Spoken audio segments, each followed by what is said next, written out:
update. Yeah, Brought up that's an idea from Nikki that would certainly help process, people streamlining it, getting it all at one time, so we can look around for it, they're not going to go get it, so. Yeah, I'm sure Mr. Letzold would have more information on the success of it. And he's gonna be leaving, what, December 3rd? But he's, yeah, it's kind of like these two things, you gotta fill this out, now you gotta go over here and do Yeah. this. They're not going to, it all should be right here. So, Yeah, the paper packets, it's all together. I can't confirm that it's online altogether. And that's what we probably. Yeah. Yeah. so we've been People busier a aren't- little bit before Younger December. families aren't gonna do what old people like me do, fill out the paperwork, so. Yeah, and it's getting the form every year. So it's that form, I mean, you could be enrolled in Red Wing Public Schools your whole career, and you have to fill out that form 13 times for your family. Shouldn't have to do that.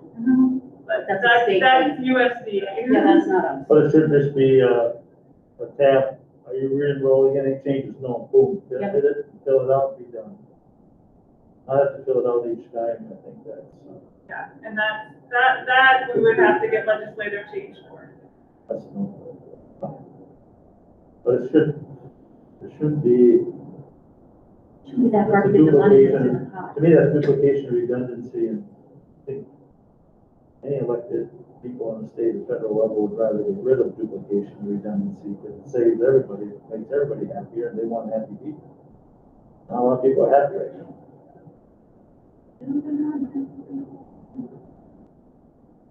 All right, that's, super good information. Thank you. What's next? What's next is we need to discuss what you would recommend for a revised budget enrollment based on where we are currently with our budget. So we looked at that report earlier on here, and we were 5 weighted ADMs behind budget. My recommendation is we go from 2550 to 2540 for our revised budget. So you Go gotta down reduce, 10. you gotta reduce expenses because you're reducing revenue. The other thing is, this committee doesn't meet again, won't meet again probably as a committee again. If we go adopt that workshop versus where. Yeah. So we'll all be together, so the revised budget really won't come into play till January.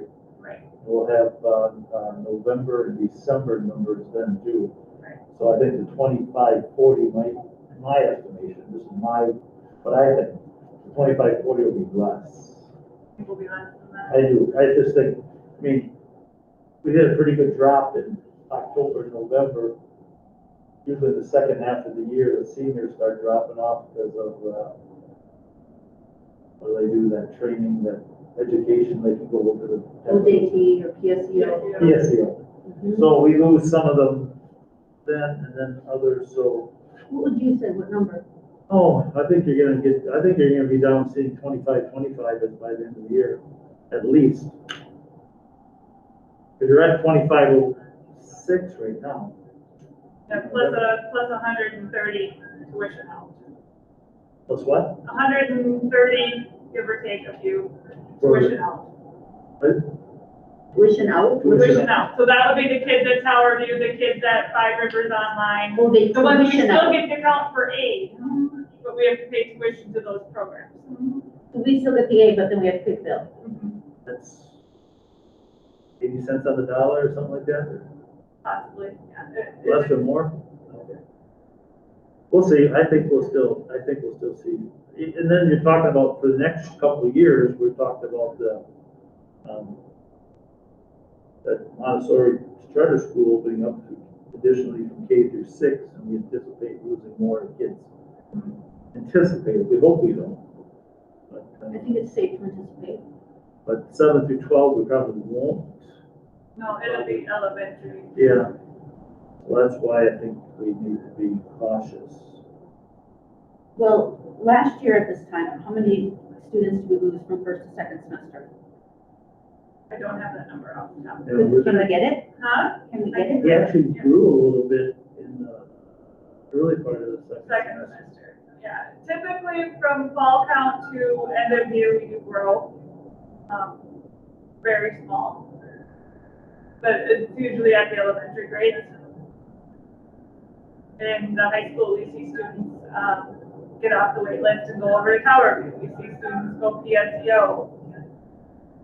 We see referrals to the REACH program over at River Bluff for behavior. More special ed service needs. Okay, Nikki, sorry. Nikki, did you have anything to add? I just look to the root of the problem for things, and I don't know if this, there's just a lot of, like you said, we're losing them to Tower View, Five Rivers, and River Bluff, and but you notice like we are the students are not happy. We're having a lot of incidents inside schools that we got the report, and a lot of them in the SPED and the behavioral. Like, we need to look at the environment we are creating for the children. I say this all the time when we bring in foster care kids in the house. Why they're freaking out for a reason. They're making a scene. They're getting upset for a reason, and it's their environment. So we need to look at the environment and look at changing the things.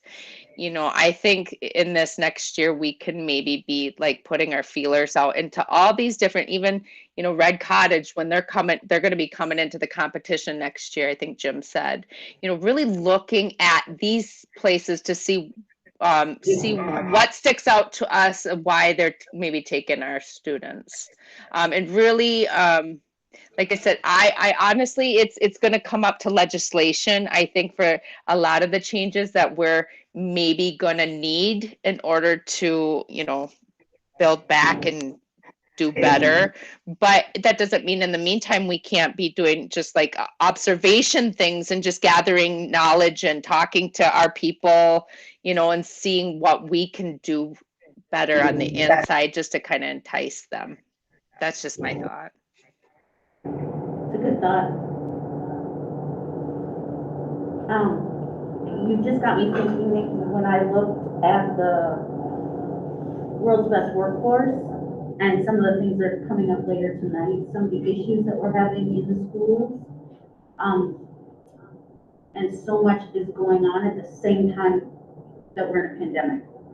Like all of the normal things that schools are grappling with,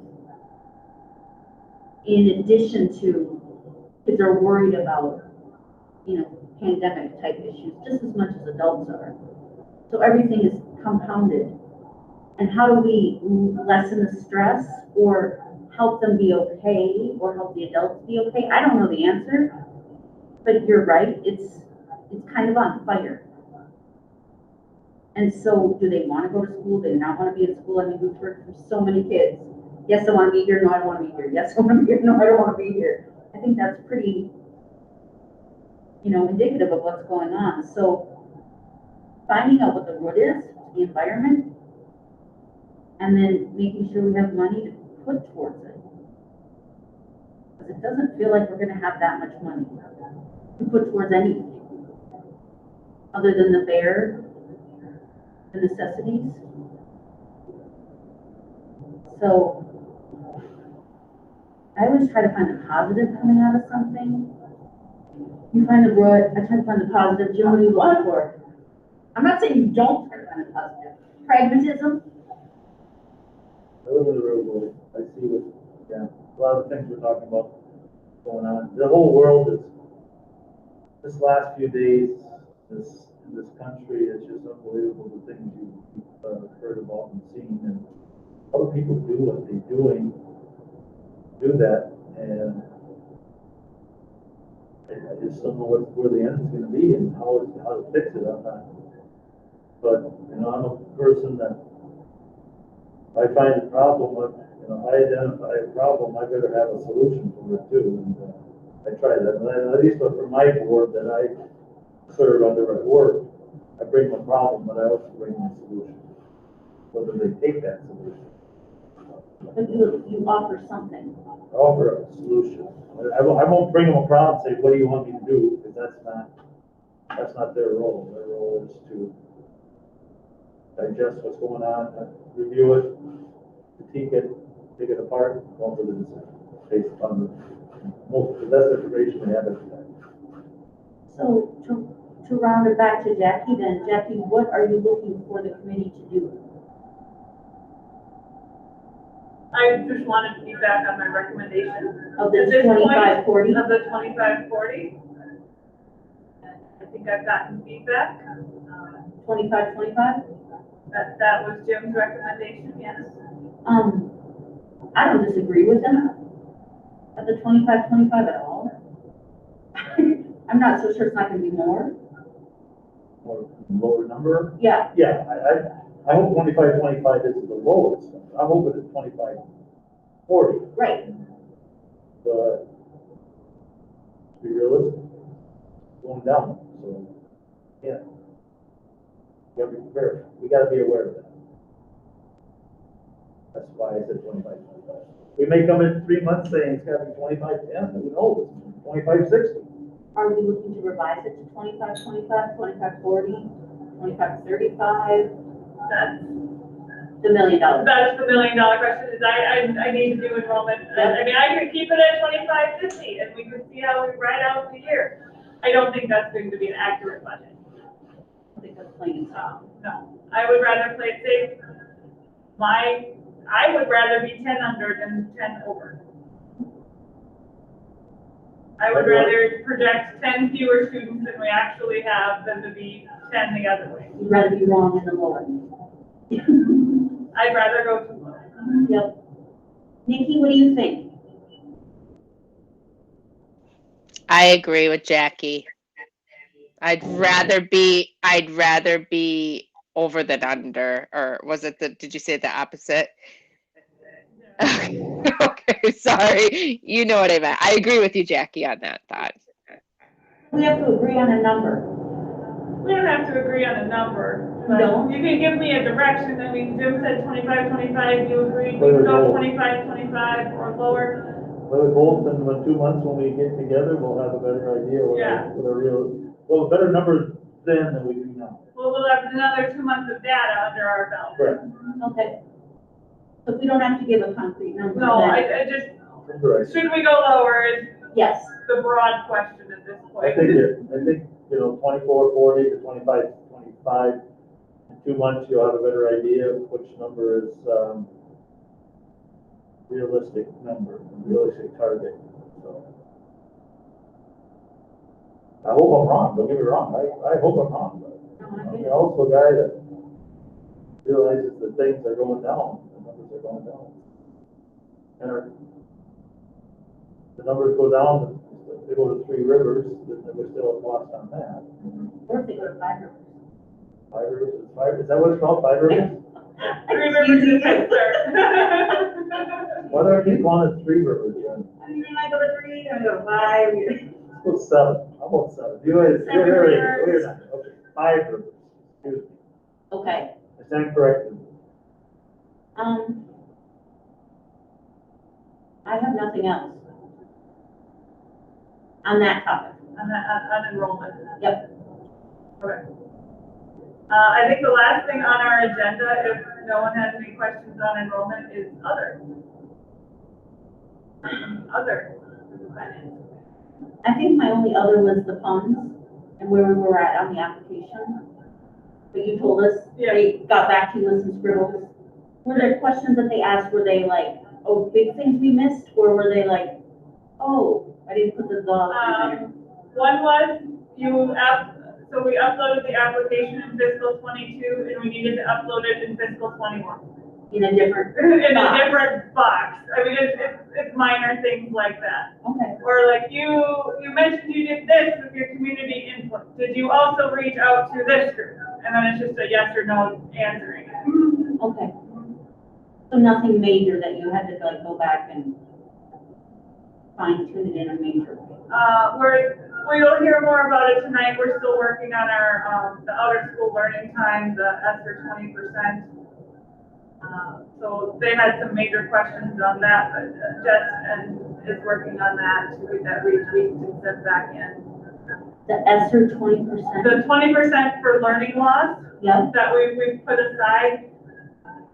The way we wrote our application, I guess it wasn't clear, and I worked with Jess to write it. I'm not a wordsmith, I'm a budgetsmith. yep. So we're just revising that so it's clearer to MDE what we're looking for. Okay, so we're in the process of rewriting that, it's not in yet? We have till December 1st December, okay. December first to submit it? to submit the revision. Oh, okay. I thought I heard you say submit, we wouldn't hear to December. And then we won't, then they'll have to go through Right. everybody's applications again. Okay, the target date is get it submitted before by September, by December. Okay. All right, well, that's good information.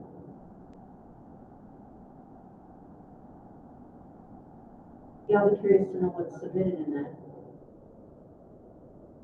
Okay.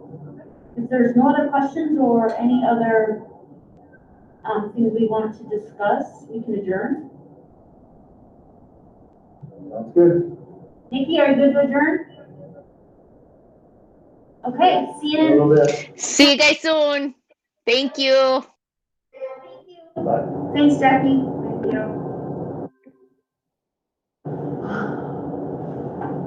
I'm only doing this because I just rushed.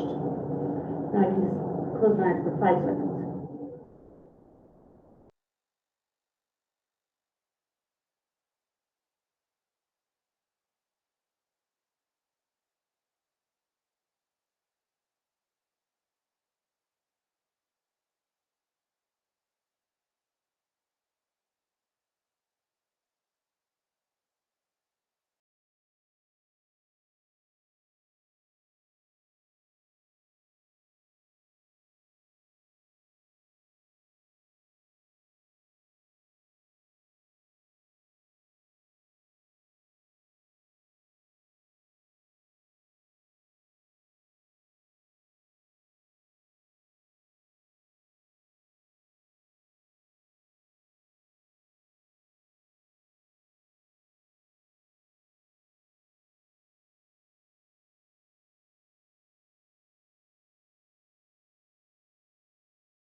school board meeting. We have a special school board meeting first, and then we will be going right into our workshop.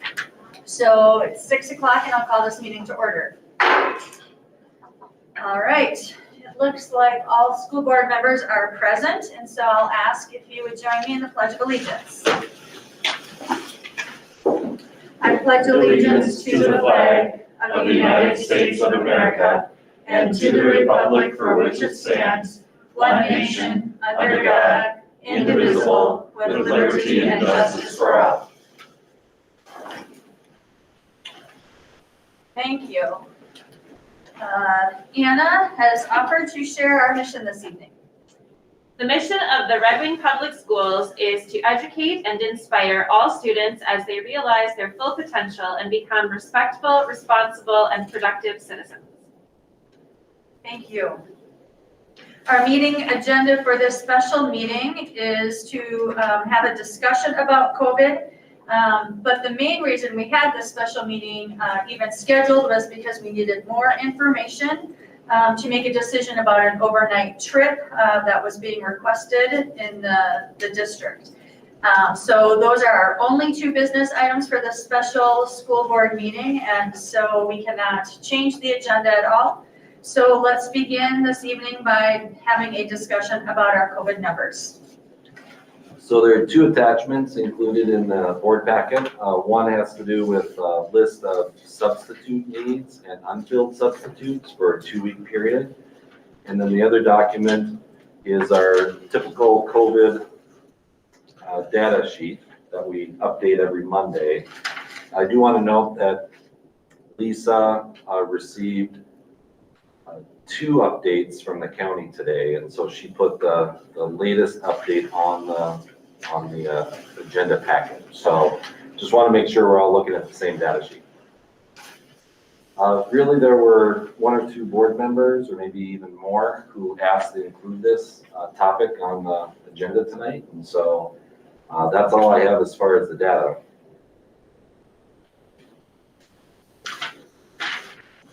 We appreciate getting the updated numbers.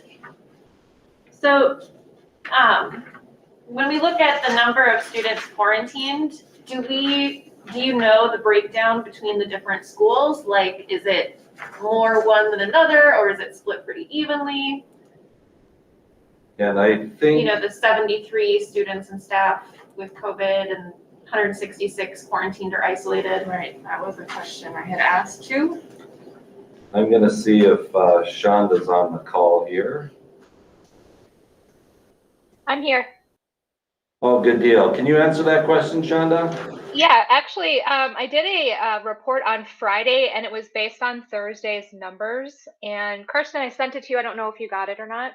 But it breaks down basically as of Friday morning, we had 56 positive cases within the district.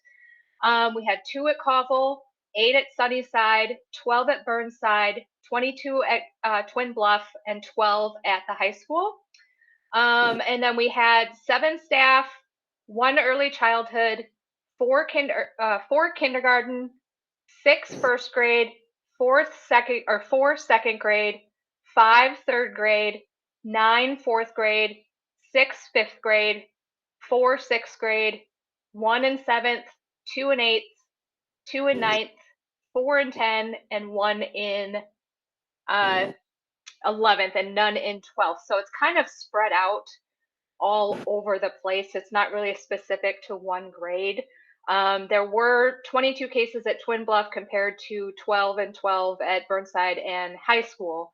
So they definitely have the most cases in the district at that time when we took that snapshot. Thank you, Shonda. You're welcome. Holly has your hand raised. Yes, so I just want to get clarification. Are we not able to vote at a special meeting tonight? That is correct. There is no vote that will be taken in tonight. Only, so that's where we have to leave it tonight. Okay, was that changed over the weekend, or had that always been the wording? Yeah, that's the wording that I'd asked Lisa to put on the agenda for tonight. I don't believe it was changed. Okay, I don't remember, I remember, I just saw it today, I was like, wait, I thought there was gonna be more to it, but I just wanted to clarify. I will say that when I do the math, now how many kids are enrolled right now? 2506. Not going online. 2,506 was our got it right here. Yeah. 2,506 K through 12th grade. 2506. So we're talking about roughly 8% of our students are either out because they have COVID, and that's students and staff. The 2,500 does not count staff. Okay, so let's just look at 166 students were quarantined or 166. isolated. and but we don't have number of just students who have COVID right now, because it says students and staff. I believe we're at 7 for staff at the moment, so the rest are all kids. Quarantined students. So it's 166 plus 66. I have 6%, 6.5%, 6.6%. So we're talking about 6.5% of our students are currently quarantined or isolated or have COVID. Okay. Can we know a little bit more on staffing? How is that looking? Do we have adequate staff in the buildings? Yeah, I would say that in general, we have not had adequate staffing all year. So I don't think that's necessarily the result of increased COVID rates. You know, since the beginning of the year, we've had unfilled positions, especially with our paraprofessionals and substitutes. But really, it's in all areas, including the cooks and custodians. But our big would be our paraprofessionals and substitutes. Holly. Thank you. But it's fair to say that at the beginning of the year, nobody had COVID in the schools. So the stress around Not so sure that's true. COVID, did we have any reported numbers of people that had COVID at the beginning of the year? Well, I don't think we asked anybody to report that they had COVID at the beginning of the year. Well, we have information going back to September on this. Back to the 25th of October. I think really what we need to be focused on right now maybe isn't all of, I mean, I know the numbers and the data are important, but I also think we need to keep in mind the life of a student doesn't just involve COVID. It also involves mental health. It involves what do we do when kids are home distance learning. I think we need to think about that transition if we send kids home and then back, home and back. I mean, we've already seen some devastating results from what we've done in the past. And I think we absolutely have to keep that in mind when making decisions in the future. I know that we're afraid of a lot of things right now, but I don't think we should be making decisions based on what ifs or fears. I think we need to be ready and proactive. But by the amount of emails that we've got several days, I think that there are a lot of people in our community that the word is out that we're going distance learning.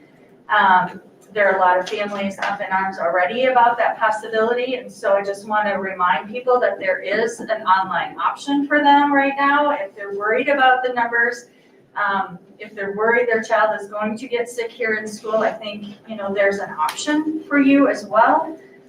The other thing is I'd really like our district, as we're thinking about or if we're planning to go to distance learning, if we ever are, I would hope that we would just turn the dial and say, oh, okay, now we're going to go to distance learning without putting in some more mitigation strategies. There are more things that we can do. I mean, we were pretty open this year in terms of how we're running business as usual, other than masking.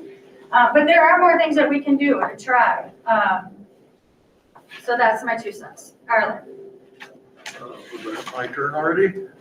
Okay. are you next? I saw your name come up. Mm-hmm. Okay, that's great.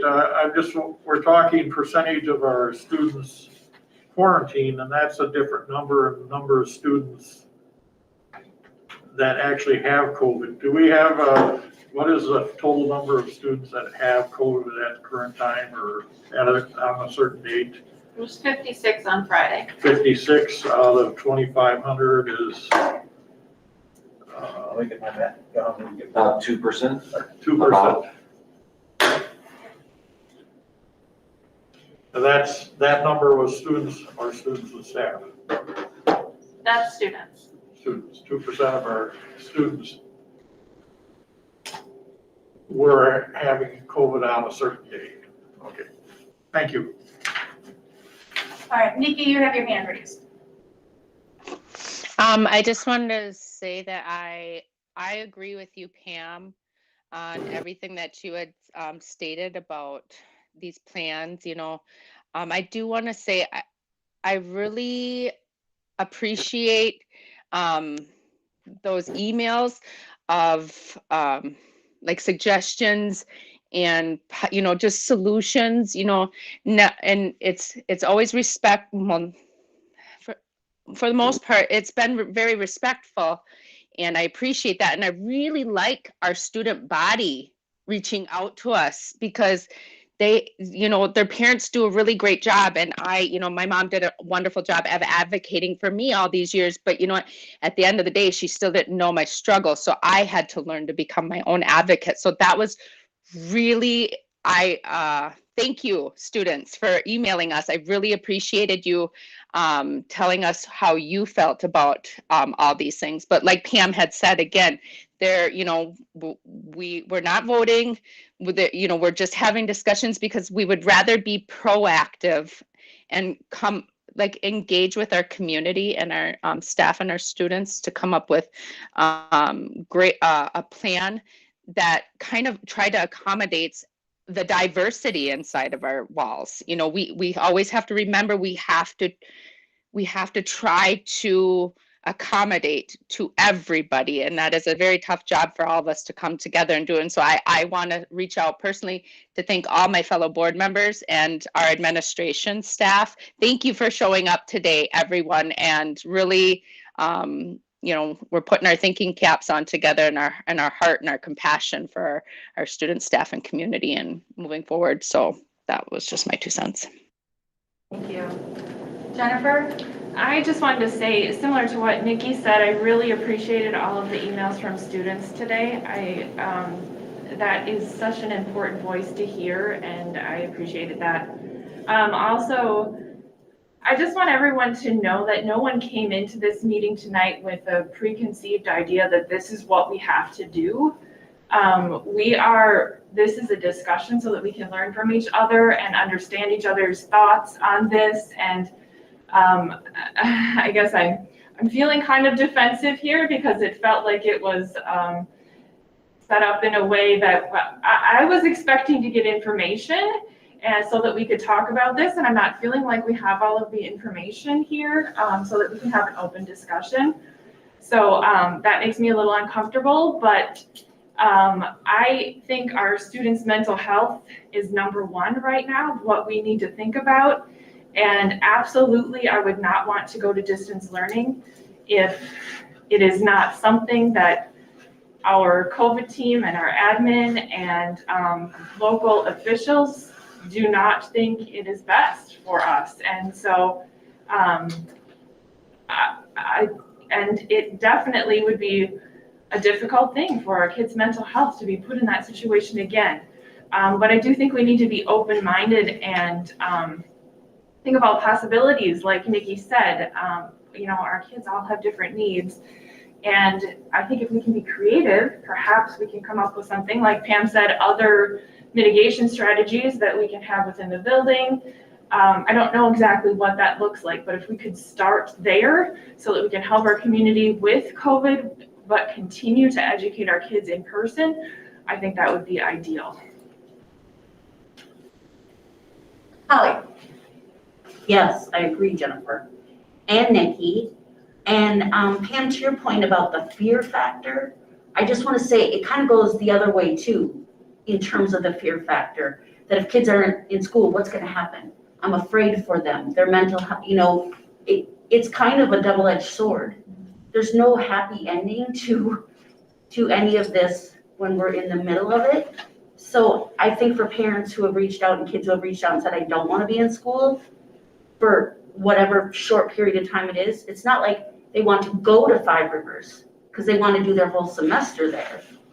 They're stating that they wouldn't, they would like to mitigate as much as possible. That I understand. That doesn't mean that, we make a decision right now tonight. But I think that we do need to be very proactive about what that could look like in the event that we had to do a 2-week mitigation distance learning time frame. Not longer, but if we get to a point, we should be prepared. Not that there aren't other mitigation strategies that we can do, not that we can't enforce masks more. And does it look like if Twin Bluffs numbers are over the top, does it look like one school? Does it have to be the whole district? It doesn't make sense to me that if most of the kids in the high school are vaccinated or not vaccinated, but they're not transmitting it, but we have little people in the elementaries who are not vaccinated, they can't get a vaccination if they've been exposed. So if you have been exposed to COVID, you have to wait 2 weeks before you can get the vaccination. If people keep getting exposed, how are those little people supposed to get one if that's what the families choose? So those are all things that we have to think about. Thank you. Jim? Oh, thank you, Madam Chair. I agree with a lot of what was said tonight. I was kind of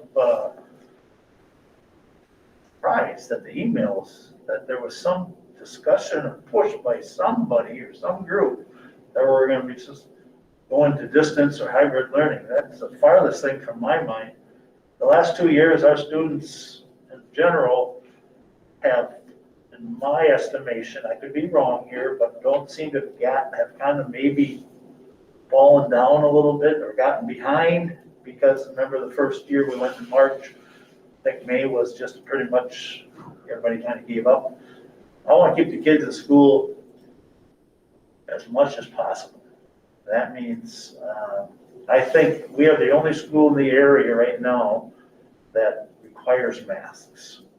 We have things in place to keep students distance. And I told an email today, and I've said this before, 168 hours in a week, 35 to 40 of them are in school. What's with the other 130? Are they wearing everybody wearing masks? Everybody staying away from each other? Everybody doing that? Maybe.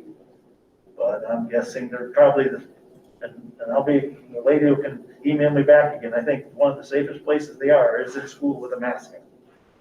And I think our team staff are doing some things. If there's things that need to be improved on, that's what we got a superintendent for. We shouldn't be deciding what to do here without a solid recommendation going forward. So I think it's nice to have information and discuss it.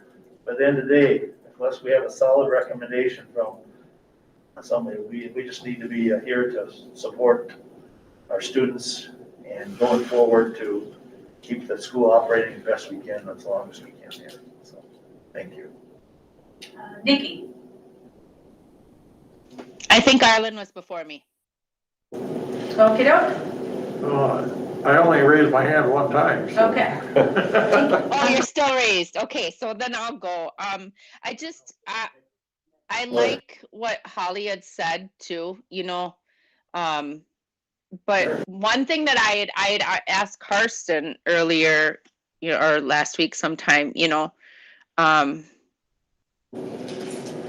don't think we have, I go, what's the plan if, the numbers get bad and some families they just don't feel comfortable, and can they pull back? And we don't really have an option for that other than just switching fully to Five Rivers.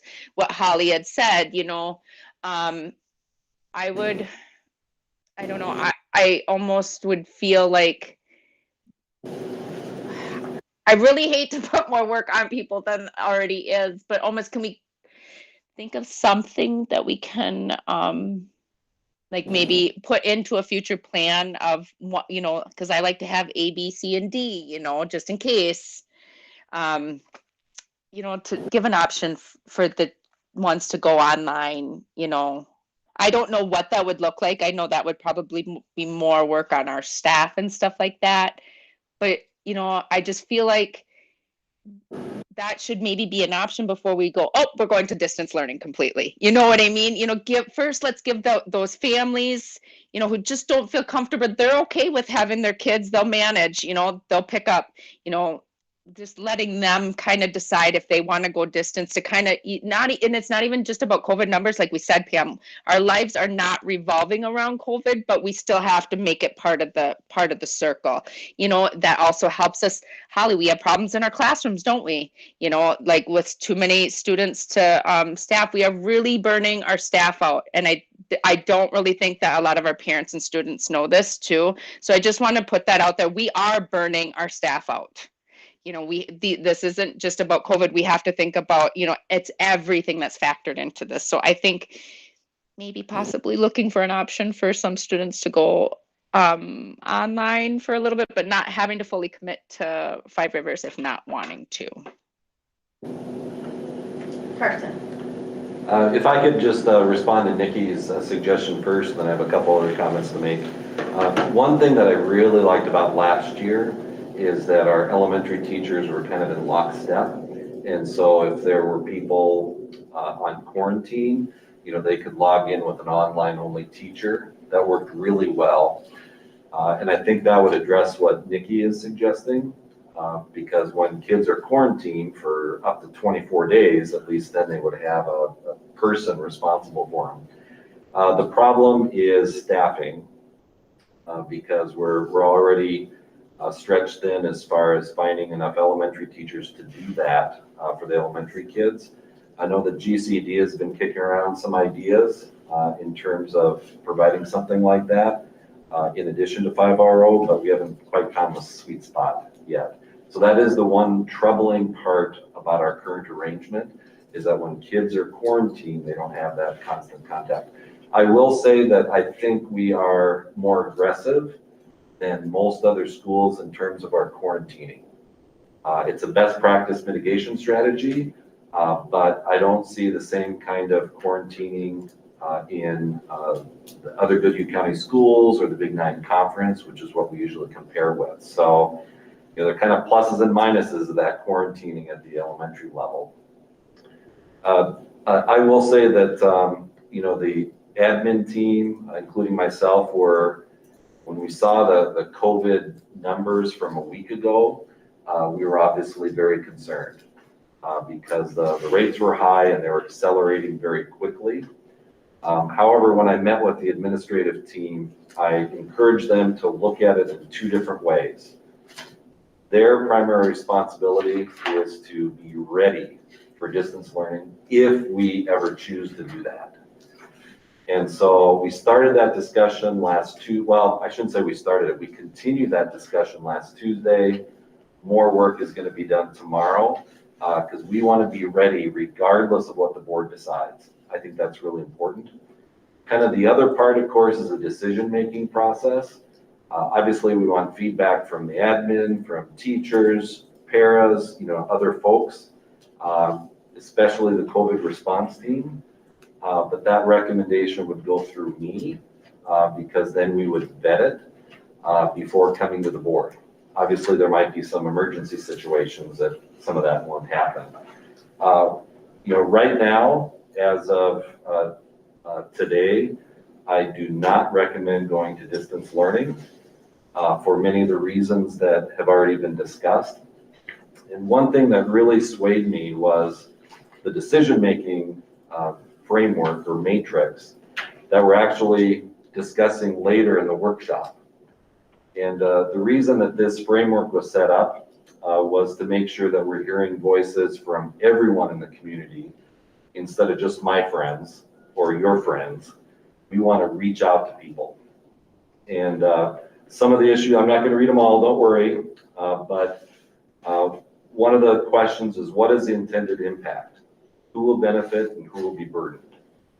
And I think that's something we really have to look at. On the one hand, we have educator burnout because it's been a rough year.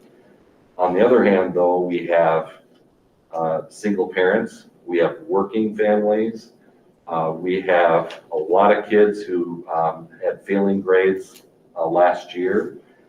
We have kids who are struggling. We have kids who need Title I services, English learner services, special education services. The list goes on and on. And so I think we really have to take that into consideration before we decide to go distance.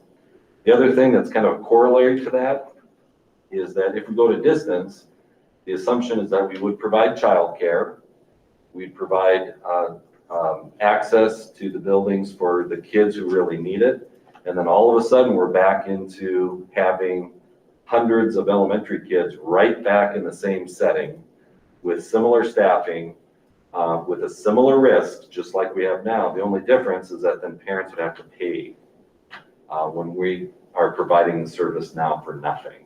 And that doesn't feel right to me either. So in my mind, and there's some other things here, I won't go through everything with the decision-making framework, but I really think we have to keep those struggling students and families and community businesses and the whole community in mind when we make the decision. Obviously, student safety comes first, but I'm confident that we have a good COVID plan this year. Thanks to the COVID response team and so many others. We have a good plan. It's not perfect, but I'd encourage the board to keep students in school as long as possible. And really, unless there's some questions for me, that's all I have for now. Anna, you are next. I agree that, I would like to see the kids stay in person as much as possible. So a couple of the things that I've been thinking about, one is the staff burnout, and you can see that the sub situation is sort of reflective of that, just because whenever there are these unfilled positions, if we have teachers then taking their prep time and going to sub in a different classroom for just that chunk of time that they would ordinarily have prep. The unfilled para positions, then that is a burden on the classroom teachers, the other paras, when you have kids who need extra support to be successful in the classroom, that's not fair to them. So that, it's not fair to the kids, and it's not fair to the teachers and the paras and all of the other staff. And I know that this is not just a COVID issue, but it's exacerbated by COVID because we have teachers who have to quarantine and paras who have to quarantine and things like that. So I would really like to see us do something that can, I don't know what, but something that can address this on some level. And, having teachers fill in during their prep time, I know some teachers enjoy doing that, but that's time that those teachers don't get to kind of mentally recharge to be good teachers throughout the rest of the day. And I think that's contributing to a lot of the stress that is evident, with the teachers. And in the elementary, the kids are still in the classroom during their lunchtime. So a time that would have been a time for the teachers to, decompress in their classroom a little bit is not really available for them either. So I think all of that is really, weighing on our staff really heavily. I'm not sure what the solution would be, but like some of the schools, like one person suggested what River Falls did this week. They took today, Tuesday, Wednesday off of school. So they had a whole week off.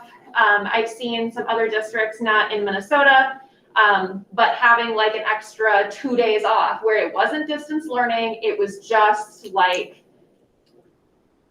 decompression time. And I think the students are feeling a lot of the pressure too. Like that is my other concern.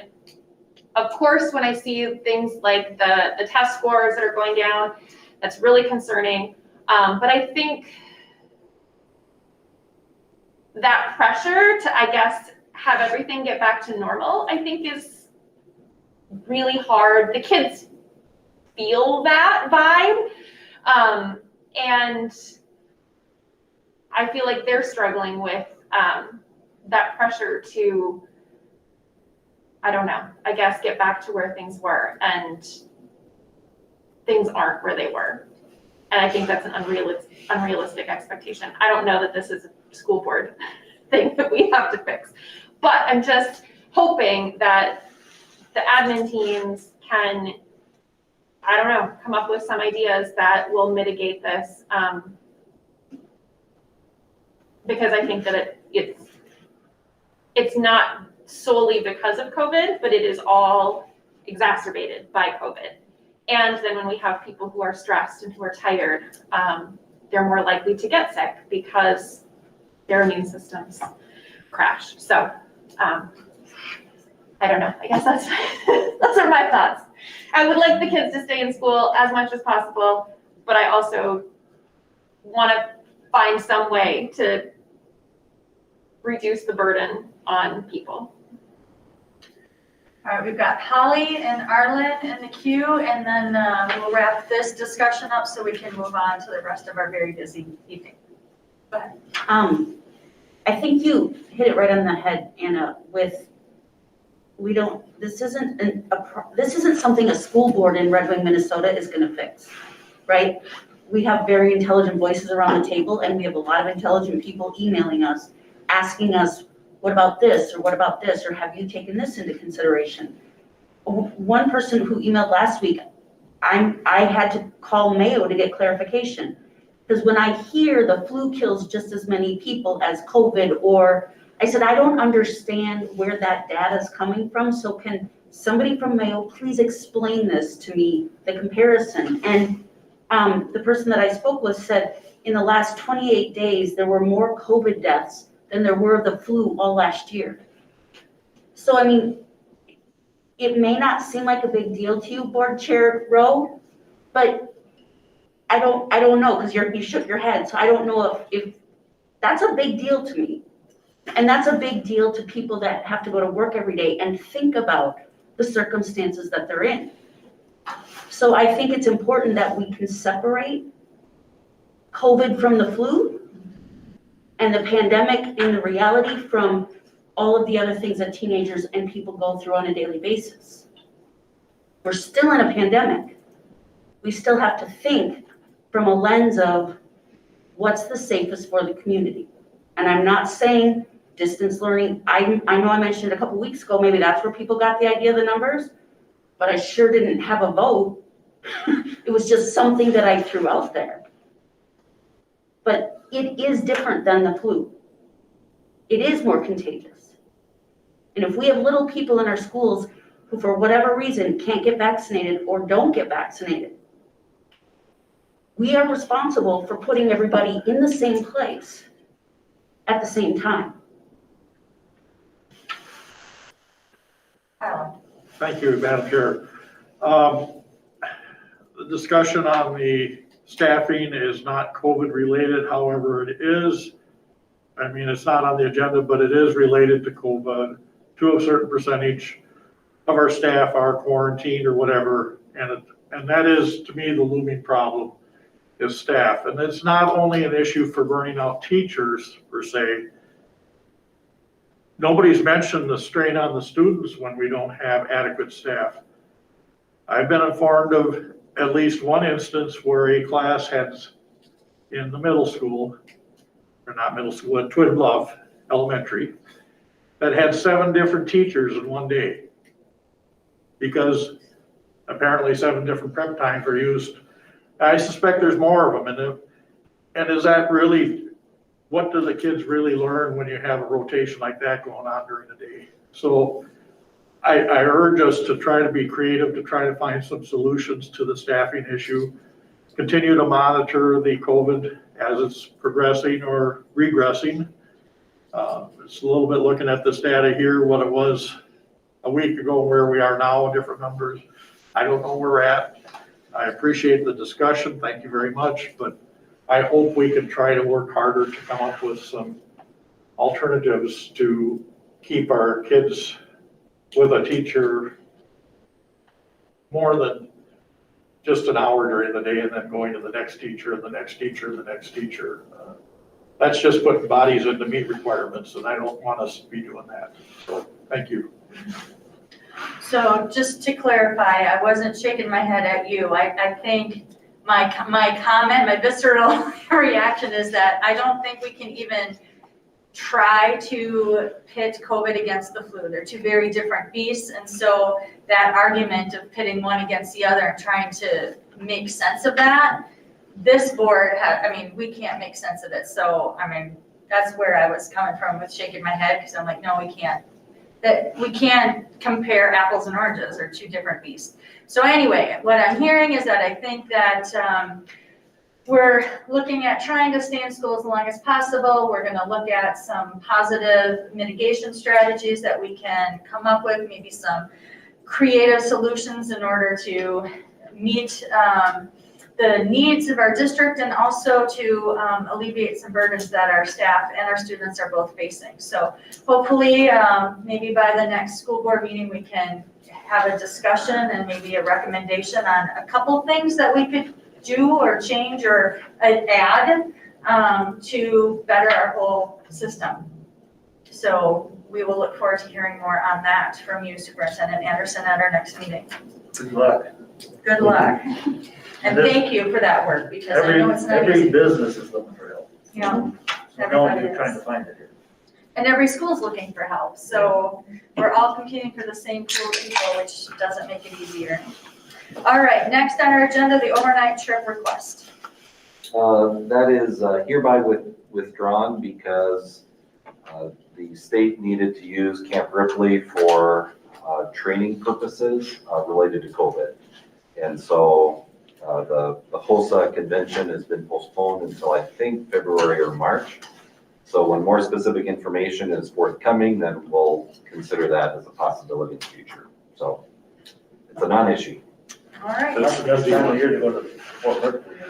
Yeah, I agree. I go a little bit later in the year, that's for I sure. think I've been there about that time. It's not ideal.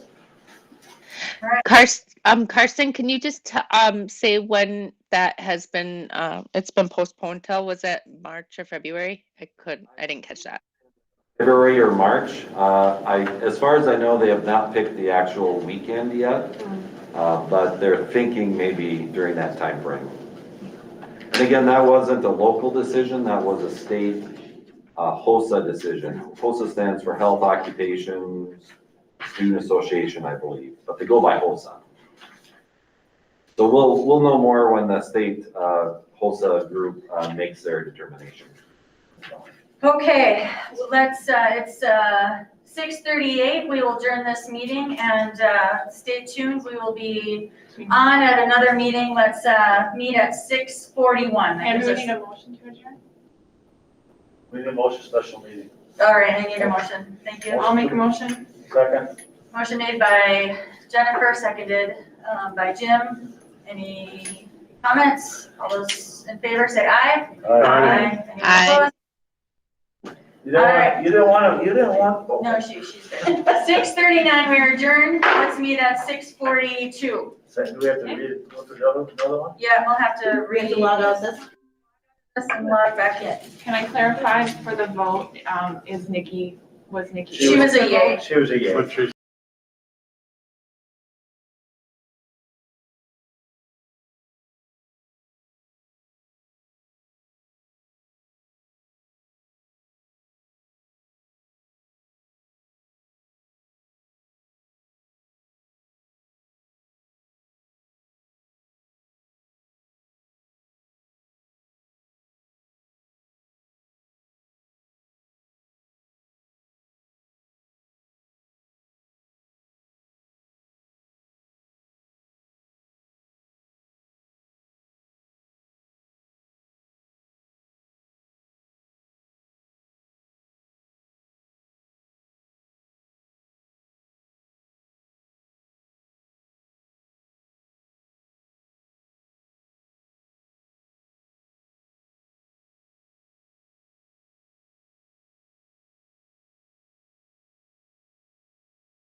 are present. We just met prior to this, so we will forego the Pledge of Allegiance and stating our mission. Tonight's agenda for our workshop includes communication plan, MCA results, school improvement plans, funding sources, and world's best workforce. So we'll just go ahead and dive right in because we cannot change our agenda. And the first is the communications planning with Ann Jacobson and Karsten Anderson present. Ann will go first. Hi, everyone. Thank you very much for having me at this meeting today. I thought I would just briefly go over the communications plan that you have. I'm not going to, it's kind of a working document that we're putting things together after having met with a multitude of stakeholders, staff. Those conversations are continuing, but the gist of it in a nutshell, in my opinion, is everything we say and do communicates something, and we need to tackle those as we go piece by piece. So just mostly interested if you had any thoughts about the communications plan, and then I'll touch on 3 or 4 other areas. But And just for the public, the communications plan is included as part of the agenda. I think it looks great. well, I completely appreciate the organization and the breakdown of how we're communicating and just the goals and objectives and the strategies around where we're going to move it. Jim and I were part of a meeting earlier in which we need Nikki the. was there too. Oh yeah, and Nikki, That's yes, our idea. we were in person. We were part of a meeting earlier in which the Director of Communications will be very helpful in the future on where we place things on the webpage and how we have things accessible to families. Kind of a one-stop shop for documents and just different things. So I'm excited just to see how this is going to move forward. Mhm. The amount of time that you've been working on, it's great. Nikki, you have your hand raised. Oh, you're on mute. I see on here for stakeholders, parent advisory councils, and then I say on here hiatus on there. Does that mean that it hasn't been active for a very long time, but we still hope to maybe get something on, or is there just like a parent advisory, but nobody's meeting? I think there was a new push perhaps to get that created in some buildings, and so I think there's a group of parents that are trying to get that underway. Yeah. All right. Well, if anybody has any questions at any time or suggestions, obviously, please point them my way. Drop me an email, stop by the office. Thanks for the comments about the website. I'm glad that you guys are working on that. That actually brings me to my next point that I was going to actually bring up. And I'm going to, hold on a second. I'm going to just show you a couple quick things in presentation mode so people who are watching from home can know what we're talking about. So hold on if you can. Got that.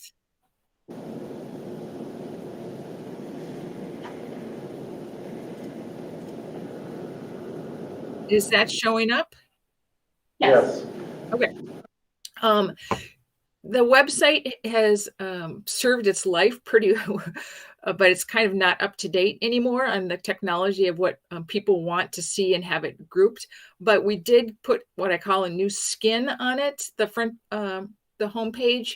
This last year, it caused a few little wrinkles throughout the process, but Joe Rivard has been absolutely fantastic helping with that.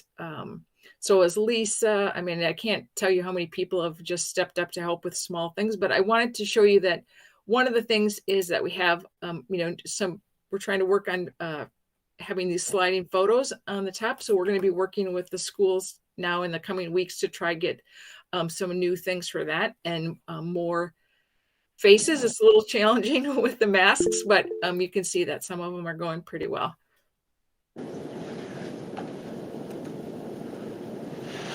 Mr. Bryant? Thank you. And I just kind of piggyback a little bit what Holly said, and Nikki brought it up at our finance committee, and she can explain it probably way better than I'm gonna butcher it up here. She's talking about enrolling to Three Rivers, and then it's the free and reduced lunch applications that we need people to fill out and complete. She talks about every year she had to do this, where she'd have to go fill it out here, then go to the food website and fill that out. People get, why would I go there? Why, why isn't everything all together on a, tab down and then complete those all at the same time instead of having people have to go around. So you'll probably be talking, Jackie and then Holly and Nikki will probably, but that's something that we came out of that with the idea and how you look at how you don't do anything with it. That's all up to you.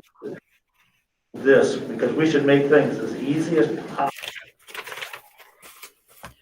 I agree with you. We did try something a little bit different when their numbers were really, people weren't filling out the forms. And we did have some pretty good success with getting some direct letters back. And we used school messenger in a different way. We tweaked it a few things. So as I'm learning how that mass email system works, but you can also narrow it very much down. So Julie Dahl and obviously Brent Lexwald, unfortunately, is going to be leaving in 2 weeks, but we did get quite a few more letters in, so that our numbers are up a little bit, and he's got one more push before he leaves. So, but yes, it needs to be user-friendly where it navigates to multiple places with different links so that you don't force the reader to, or the parent, excuse me, to the user to have to travel all over the place because it's not intuitive anymore. Sure. Yeah, so thank you. Yeah, as I was saying too, we're down like, I think Jackie's right here, but what was 1.1 million in revenue that we would get to help some costs is down to like 600,000. So that 500,000's got to come out of the non-designated reserve or whatever it's called there. So by completing those, we get a better idea and make it easier. So it is a financial reason. So. And I think that is also a communications issue thing, just that, when my family qualified for that, I thought it was just, I didn't realize that it had the value that it did for the district. I thought like, okay, yeah, we might technically qualify, but we're fine. I felt like if I applied for that, I was taking resources away from somebody else who maybe needed it more. And I didn't know that, and at the time, I packed my kids' lunches, so it was fine. It didn't matter, we were okay. So I think that's a communication thing too, is that it benefits the school as a whole, not just your kid and your family. And then, some of that stigmatizing, aspect of it too, I think we need to deal with. I would agree with you. Thank you. One of the other things we did on the website is we brought back in the COVID information. I'll just show you that tab real quickly. You can see we added the recommendation of, masking, but also you can see here every week we update the latest numbers on the COVID chart so people can see just quickly how this works and how much information is. It's something simple, but we are getting a few people to visit that. Holly, thank you. We got a video today from Mayo that they were sending out to different Southeast Minnesota. Is that something that would go on that information part on the website? Or is that something that is different? Would that be a place to put resources around what the community or around what Mayo is saying? I don't know. I'm just curious. I haven't seen the video yet, but my assumption is that we get a link from the COVID page to that video. Yep. So if you haven't received that, let's touch base tomorrow and I'll forward the email to you. Okay, that sounds good. We also added some COVID FAQs, so I think probably a nice tab there if the video is appropriate and school related. Yeah, I think we could. That's a very good idea, and it makes for more interactivity. So, any questions about the website? No, but I just wanted to say those pictures are lovely. I've seen you out and about snapping photos here and there, and it's so fun to see all those great things. Then the other quick thing, because I know I don't want you to be here all night. I wanted to talk to you briefly about the newsletter. On October 1, we moved it on to a different system. This is what it looks like when it comes into somebody's email. So that, and you probably, I think, should all be getting it. But the part that I wanted to show you is not just the ability to have pictures and video and that kind of thing, but I wanted to show you what it looks like on the user's end, on the administrative end. And I find it really fascinating, and it's a good way for me to track kind of how our effectiveness is. So I just picked this one up so that you could see. Here is one that when we had Shelley Lyons was the spotlight, where we're trying to do a spotlight. But if you look at this, you can see that we can work together. There's a team. So if I showed you the members, you could see all of the people who are using this right now to do their staff newsletters. So we got it. But what I find really interesting, and I hope this is going to work, is the analytics feature. So I'm just going to show you, and anybody who wants to come in, community or whatever, I'm happy to show this to them. But if you look at the analytics on our end, you can see that we peaked, but actually we kind of, we had almost 5,400 visitors to this particular website newsletter. Some of them came from Facebook. Some came from the website because we put it on our website also, but 4,700 of them were direct. And we send it out using school messenger. So all of families are able to get it, but we also have about 1,000 subscribers in the community. And so it really helps that those people, so we're going to make a push now that we've worked some of the kinks out to get more people in the community. They can get this in their inbox then on Sundays. But so you can see, I don't know if I can make this bigger or not. There, does that help a little bit? Too big? That's good. Never too big. You can see that this first where the AppleTrack, off this newsletter, we had 9 people go in and actually go into our application process to look. And they also visited some health things. And then they also obviously looked at for yearbook links, that kind of thing. But here's the part that I find really interesting is this particular newsletter. And I don't know if it's because it was Shelley Lyon and her, or we have several exchange students who continue to read about what's going on in Red Wing. And you can see that we have them in Japan and Singapore, and also some people who are in military who grew up here, who are going, Iceland, Norway. And then if you look here, you can scroll. I'll see if I can get this to work. I don't want to blow your mind away and make you ill looking at this.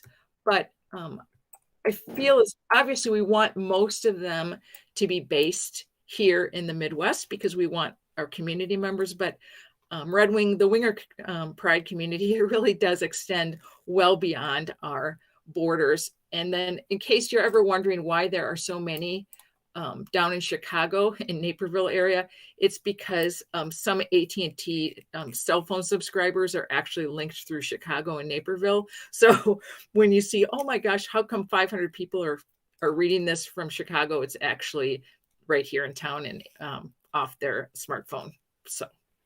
And that's not a plug for AT&T or anyone. I just wanted people to understand if you ever looked, same thing with some of the other services.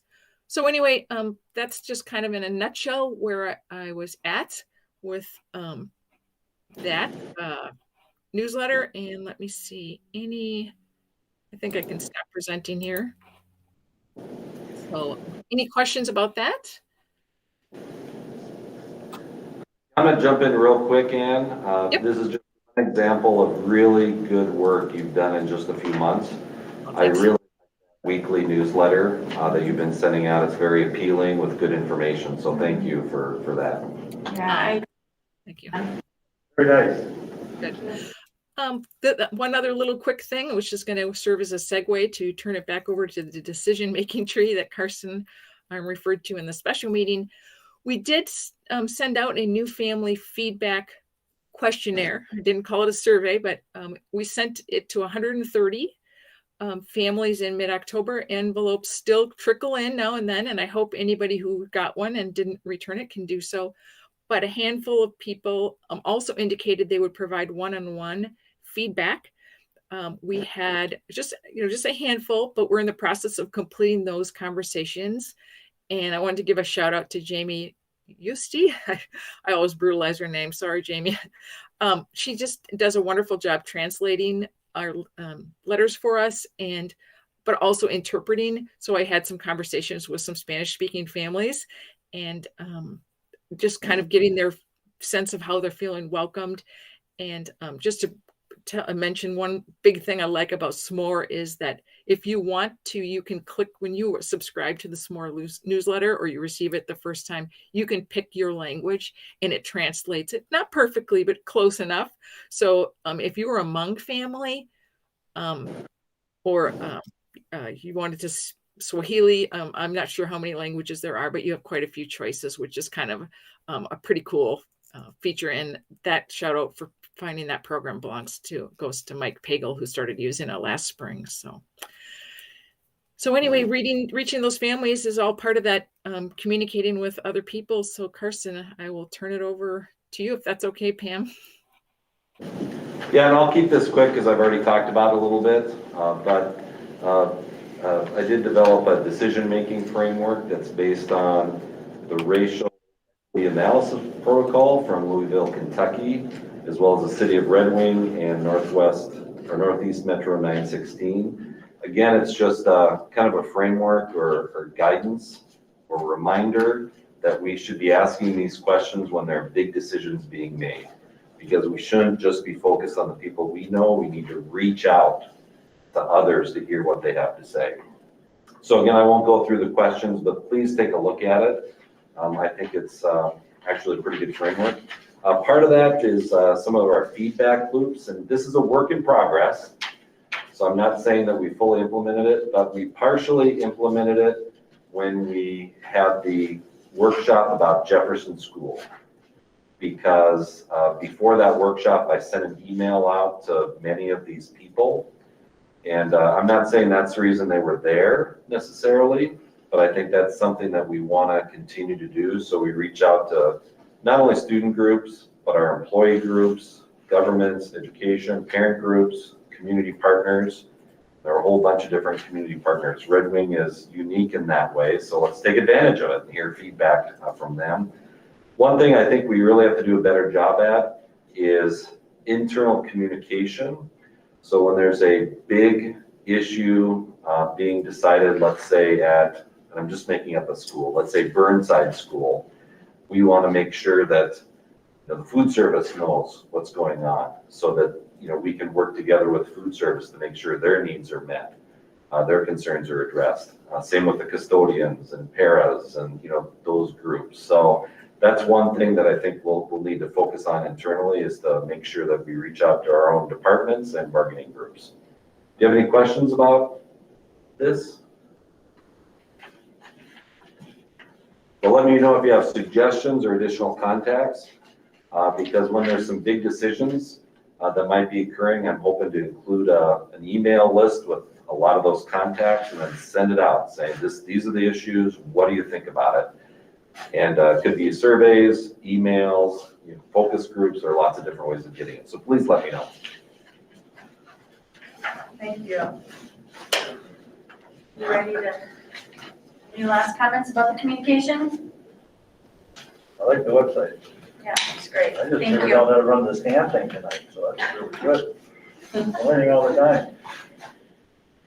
All right, next on our agenda is the MCA results, and Robin Pagel is here, District Assessment Coordinator, to give us some information, updates.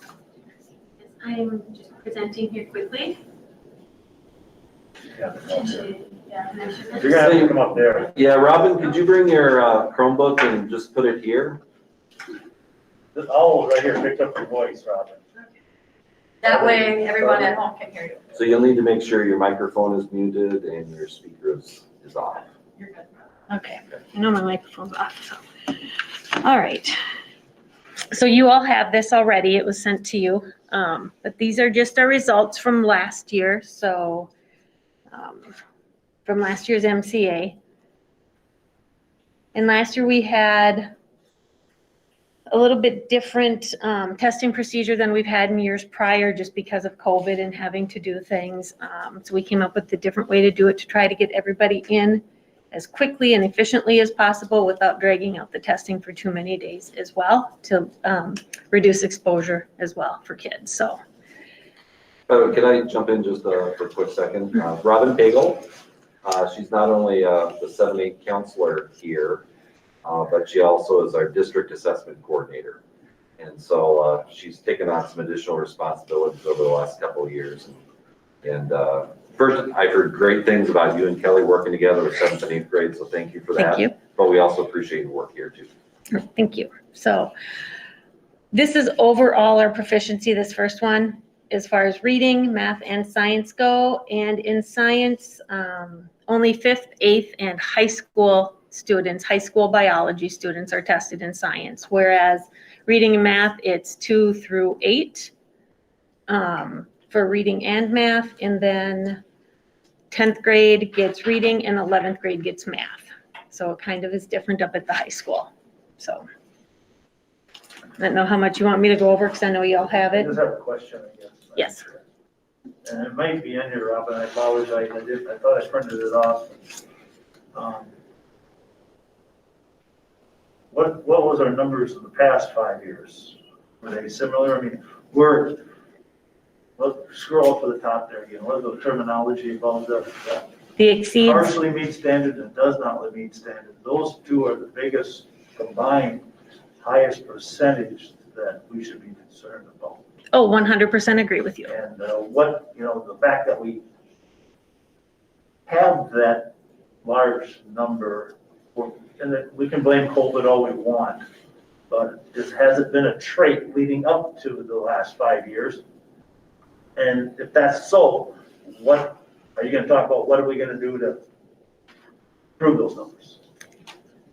So yes and yes. Unfortunately, yes, those numbers have been larger than we want. Yep, we are. And we've done, actually as a district, we've done quite a few things already that will help. The first thing that I think we've done that is going to be a huge bonus, and I'm going to give credit to that to Jess, is getting in our Wonders curriculum for language arts. Our language arts program we had before that was balanced literacy, and there were parts of that were not balanced. We had some teachers that came in that did not get the proper training on how to do that, in my opinion. Okay, that's my opinion. And so there were things that were, again, my opinion, not quite where they should have been. And that led to some of the deficits we have in our skills. And when we have deficits in our reading skills, we have deficits in how we learn everything else. So, and our MCAs do mirror are pretty close to mirror our district data as well when we do those. I'm not here to pick anybody, I'm not doing that, but those are nothing we should be proud of. No. And I will say last year overall, I think we had a bigger drop in some of our MCAs. And then the year before, we did not even test because that was the year that the state took them away. Sure.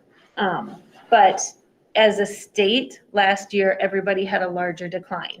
So This is not just a Red Wing thing. This was a state thing too. But we need to be aware of it for our. Yep, we do. And we are looking at that. And we are at every building, you know, we do look at the data. We go through and we analyze it and see where things are going. And that's why we do our district screeners as well. So we can always keep track of how our students are growing throughout our school year. And those students that need that extra support, that's where our Title I programs come in, our ADSIS comes in, we have American Reading Corps as well. We're looking at the high school, and we have some students now that are working with another teacher, doing some intervention and getting some extra skills built up at this level too. Thank you. So. Robin, do you know how the MCAs, like how these results compare to other tests or like to grades or like, because this is, I mean, the MCA I know is a big deal, but it's just one snapshot and the way that the test is structured doesn't work for all kids. Correct. Right? So like how, do you have a sense of where to put this in balance? Like, is this truly representative of how our kids are doing or, you know, are we better, worse? You know, honestly, for me, that's a hard question to answer because we do have a lot of students that opt out of this test as well. And so not all of our kids are represented. Oh my goodness. They're not all shown here. And so our district FastBridge screener, I think, is a more accurate representation of where we are as a district because our students all take that. And so we can really gauge where our kids are from that. And again, like I said, we do that 3 times a year so we can watch our growth and see how our students are doing, so. I think the difference though is funding is tied to the MCAs and it's not tied to FastBridge. So when they look at us, they don't look at our FastBridge scores and if we're making gains in these areas, they look at this. Right or wrong? Right. I think that's the critical piece to the scoring and the declines that we have seen in the last 5 years are significant. So 5 years ago, whatever curriculum they were using might be a good idea to look at again. Because 5 years ago, the scores were much higher. So the shift to wonders may work, it may not work, but we don't want to throw the baby out with the bathwater. So there were probably things that were working back then that we should still be looking at today. Well, yes and no. We've had a lot of turnover in our staff since then as well. And with the new curriculum, they are all learning that one. And I don't think it's fair to teachers to say you need to learn for a new staff. And some of ours that have been here for a while, learn the old curriculum plus the new curriculum and learn how to merge them. I would gather it's a little bit more unfair to kids who have different learning styles, who could benefit from a different type of strategy that people may not be allowed to use anymore. The strategy for me is different than the curriculum. How you are teaching, the curriculum is telling you what to teach, when to teach it, how, not how. The how is the art of the teacher. Gently, I'm a reading teacher, and so I teach reading all day long, and I use different things to meet my students' needs. So I'm saying what worked before when our scores were higher shouldn't necessarily be thrown away because we have a new curriculum. So I teach a curriculum, but I also have students that don't match with that. So I have to use another approach. That's all I'm saying, is that we did have higher scores before. We have had higher scores in the past, Right. yes. So that's kind of where I'm at with that. Thank you. So, and then the next one is our us versus the state for reading.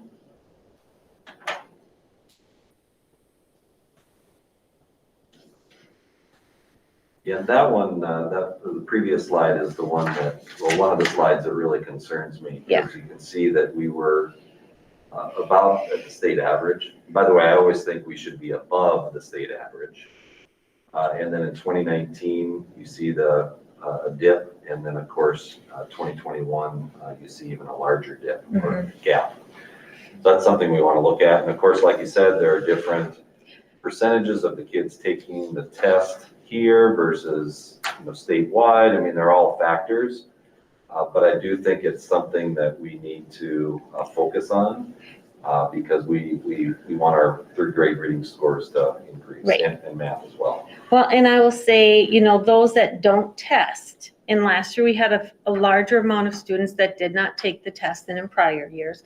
Those students automatically go into the does not meet category. So, But they're not counted yet. They'll be counted next year in total scores, but they haven't been counted yet. that's not did yet as far as, So in our overall totals, they will start to be counted next year. okay, my trainings say differently. So, Nikki has a question. Okay, so that last comment got me about the ones who don't test, they still get put into, hold on, I'm looking at it too right here. They still get put into does not meet standards. I have a child that exceeds standards. She's actually top national, and I'm pretty proud of that, you know, whatnot. But I also have a child that I completely do not even have tests. She is like her mother. We can be the smartest people in the world, but the test just, I mean, that creates anxiety just even before we even start taking it. And so now our mind is running around in circles trying to get it to focus on top of trying to trick it out of these questions too. So I've always opted my one child out of the testing. So that just kind of, well, how is she counted if she's not testing, is what I'm saying, is what I'm trying to figure out. Does that make sense? so the students that don't test, they still have to be counted in our total number of students. Okay, this is through my trainings, that they get put in the does not meet because we don't have any data on them to show where they actually would have scored. But they have to be counted in our total number of students. So do we have,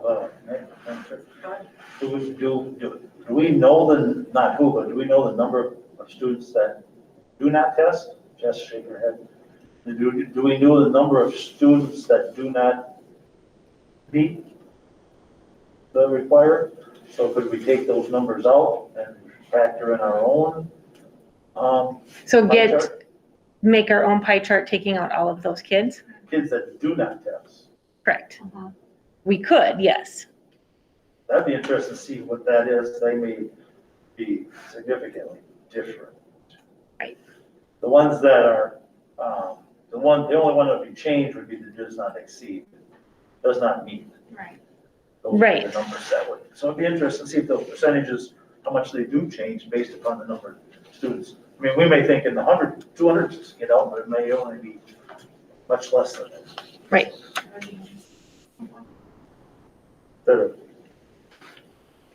So I'm interested down the road, not tonight. You don't have to come up with that tonight, Robin. Okay, good. But Holly? Jess does. Yeah. Yeah, thank you. So I did reach out because I was concerned about the test scores. And so the accountability requirements were waived statewide for 2021. Okay, yes. So those doesn't factor into what we're looking at right now.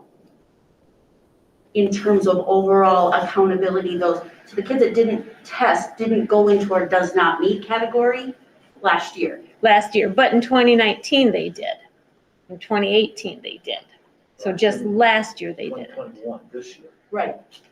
Okay, Well, it's 20. But we didn't test the year before that. correct, in 2020. Yep. So it's not, that variance isn't available for next year. So we're not going to be looking at apples and apples next year with this year's data, because students who don't test next year, their did not meet is going to be lumped into the whole group. This year it was not. Okay, Yeah, that's because I was like, wait a minute, are we measuring kids that didn't even test? Like how are these numbers so off? Yeah, I from think what you're we've both seen right. before? yeah, You know, in a Yeah. typical year, they do count as did not meet proficiency, but there were some waivers because of the COVID situation, so, So the pie chart's accurate then, when you tested. for 2021. so then yes, it would be for 2021. Yes. Thank you. So do we have any thoughts on why this happened other than COVID? Are there other things happening that are making our test scores go down in the last 3 years?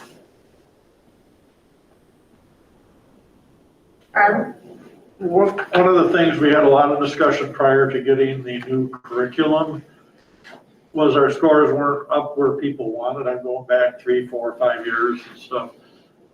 And our curriculum was many, many years old and maybe not teaching quite what, at the timing and different things of what the MCAs maybe are trying to do. So we got new curriculum here in the last 2 or 3 years. And I'm just gonna put this out here. I think the curriculum got out there and we had to learn it and change the students in that process. Then COVID hit, we didn't test for a year, and now last year we got a goofy setup for testing because of COVID. So I personally don't put a lot of stock in any of these numbers. I want our students to be successful, but in the end, I want our kids to become good, responsible human beings that know how to use the resources to get where they need to go in the future. So, but with all the different changes, and I think curriculum was identified with their lower numbers as a possible problem going back 5 years ago or whatever.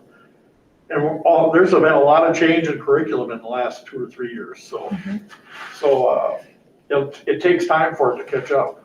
It does. It So does. I'll just leave it that way. That's sorry for jumping in, very well said. And, also typically when there are implementations of new curriculum, there's something called a curriculum dip for perhaps 2, maybe even 3 years where the assessment results actually go down as the transition takes place. And then if it's a good curriculum and we're doing it well with good strategies, then it'll start going up. I don't want to sound like I'm coming up with excuses, because we do have to take this very seriously. But I think what you said, Arlen, is well. I might add, part of the reason, from my understanding, why our curriculum wasn't up to date 5 years ago, go take a look at our finances and what we were going through at the time and the cuts that we made. 7 years ago, or just a little under 7 years ago, I came on the school board. The very first thing we did on a $30 million or $28 million budget was figure out how to cut $2.5 million out of our budget that year. We started the day I took the oath of office. And then the following year, we had to trim another $1 whatever million. The money just wasn't there to do everything, and the curriculum was outdated is a bad term. Our older curriculum was not updated on a schedule we would have liked because of the budget cuts. So I'm putting that part out. How did we get there? Why did we get there? I'm glad you brought that up. That's some of the things that were there. It's not just the 5 years, it's even earlier, just like you said, Arlen. And I remember that whole discussion vividly because one of the positions we cut was Brian Cashman's position. And he was the one who was responsible for overseeing the balanced literacy implementation. And of course, when you don't have someone waking up every day working on that, it can complicate things. So, we had to make cuts, significant cuts, and that happened to be one of them. But you can just see, with all the budget reductions and everything else going on, the started going down. So now the goal is we got to get it back up. Holly? Oh, no. Nikki? Oh, I just didn't take me off. As a mother, just finding out about these results, man, that really hit that heart. We're setting our kids up for failure. My kid didn't even take the test and she's being counted as it doesn't meet requirements. I just wanted to state that because as someone who's struggled on the inside, it doesn't look like we're doing any better than when I was in school. So I just want to state that fact and maybe put it on the list of more things we got to talk to our legislation about. Thank you, Nikki. Robin? Okay, so I'm just gonna sneak ahead and just go, this is by grade, proficiency by grade. Is that over a 5-year period? Oh, sorry, let's see. Uh-huh. Yep, Yeah. This might be the chart you were thinking of, Jim. Probably. so, but I do want to point out from 2019 to 2021, third grade did jump, and that is one of our marks that we look at, is to have all third graders at proficient at their reading level. So third grade is moving upwards. Yeah, this is apart from the work that you're talking about right now, but when I was working at the district in 2012, we had a big meeting in the band room. And at that time, the state average was high and Red Wing was higher. And significantly higher. Like, we were not anywhere near what this is showing, and this is why I made the comment a couple of weeks ago, it's heartbreaking. Like, what is going on that we're, so, and Beth Morgan and I had a conversation about it in the band room. She's like, you need to celebrate that we're above the state average. And I said, yeah, but we still have 23% of our kids who can't read at grade level. So now we're looking at, and it is very, and Arlen, I'm like you, testing doesn't mean everything. But when the legislature and when the government ties your money to it, it means a lot. And we know better because we have so many smart people in our district that know what the best practices are. And I don't know, do you guys have a reading group and a math group at the elementary level? I know you have your PLCs, but do you have that kind of working, like what does work, what doesn't work? I think that goes more through PLCs, and sorry, I look back at just because, that would be some of my job I would like to be part of, but being only part-time at this, I am at the high school full-time because of my counseling position as well. Right, because we have a lot of teachers in the district who have been teaching kindergarten reading for 20-some years, and it's really important to value what they're saying. They're part of those high test scores. Well, and I know that they do talk about that in PLCs, and I know that they would like to have, the teachers speak up more. This is what I do to get my kids where I need them to be, and to start sharing more of that within amongst themselves. So, and I know they do talk about those things at PLCs. All right, in the interest of time, let's keep this train moving. Yep. So we're just going to keep moving and just go to, here's participation, just so you can see that. And the reading participation. So last year we only had, we're the purple, 83.5% of our kids take this. In 2021. Yeah. And typically, or like the previous time, 2019, we had a lower percentage. We do, yeah. that took it, and then in 2021, then we had the higher percentage by like 10 percentage points. And Yeah. I don't know why, if there were some schools that just didn't do it, or if there's some other factors, but we tried to bring in as many as we could to get tested. Yep, we did. So the math, again, 5 years or the 4 years.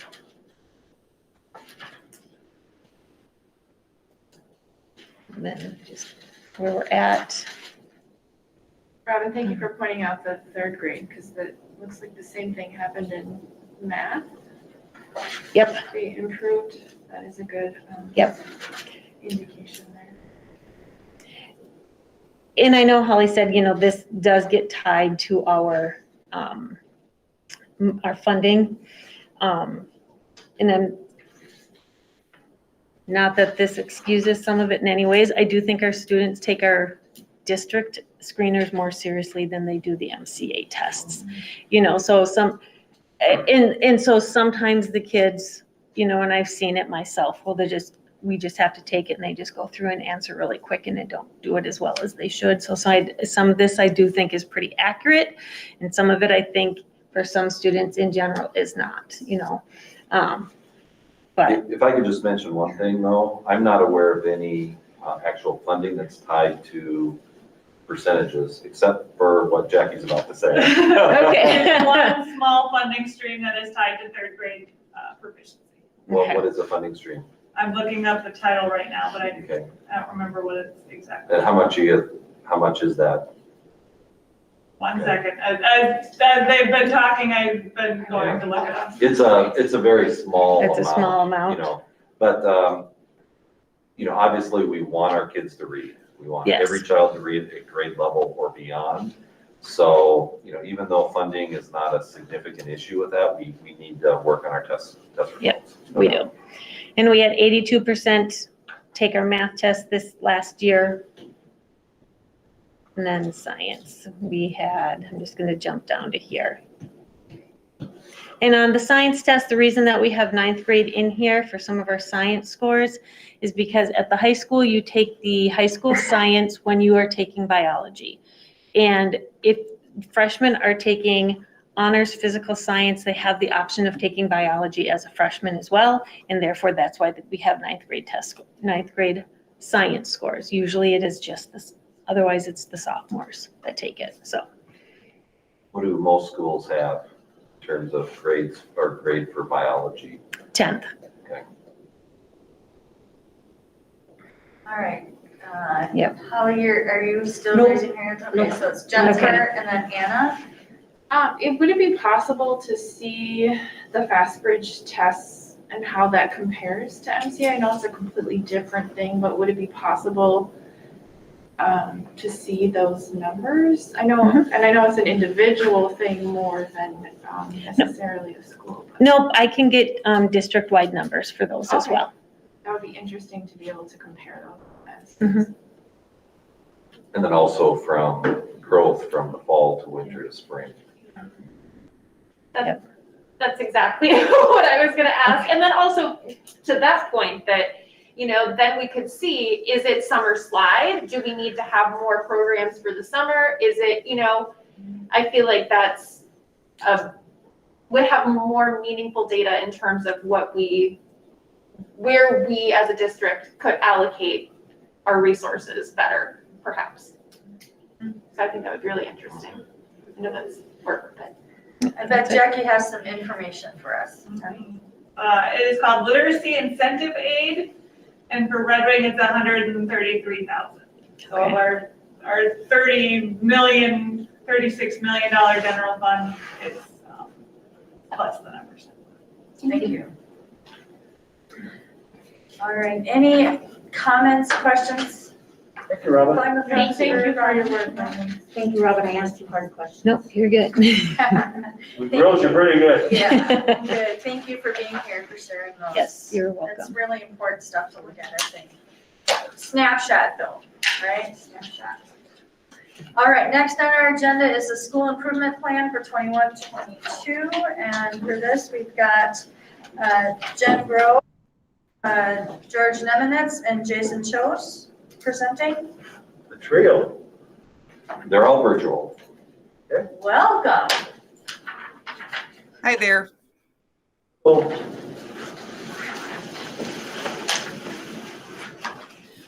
I will go ahead and get started because I think that everybody would like to move on and they kind of want to know exactly how we're going to be working on those test scores, right?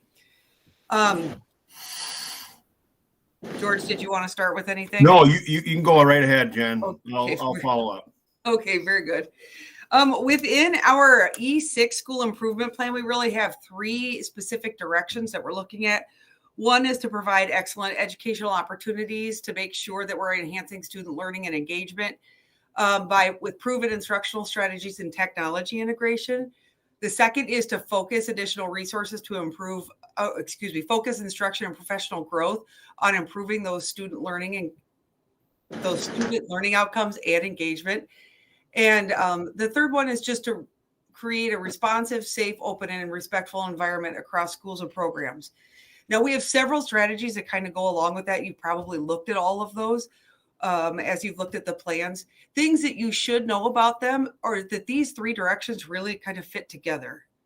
And one of the major core pieces of this is the new curriculums that we have been developing. So if we look at our Wonders curriculum that we're developing, which really takes into account the science of reading, Holly, you were talking about those kindergarten teachers who've been teaching for 20 years, and they know that phonics and the 44 sounds are the things that are really most important to get those bases down.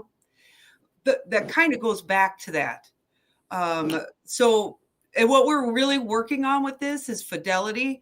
So the administrators are going into the classrooms and we're working on fidelity checks. I get to be the beneficiary of, because when Burnside was a 2-4 building, and we were looking at making sure that our 3rd and 4th grade scores were increasing, I was assigned a regional center of excellence person.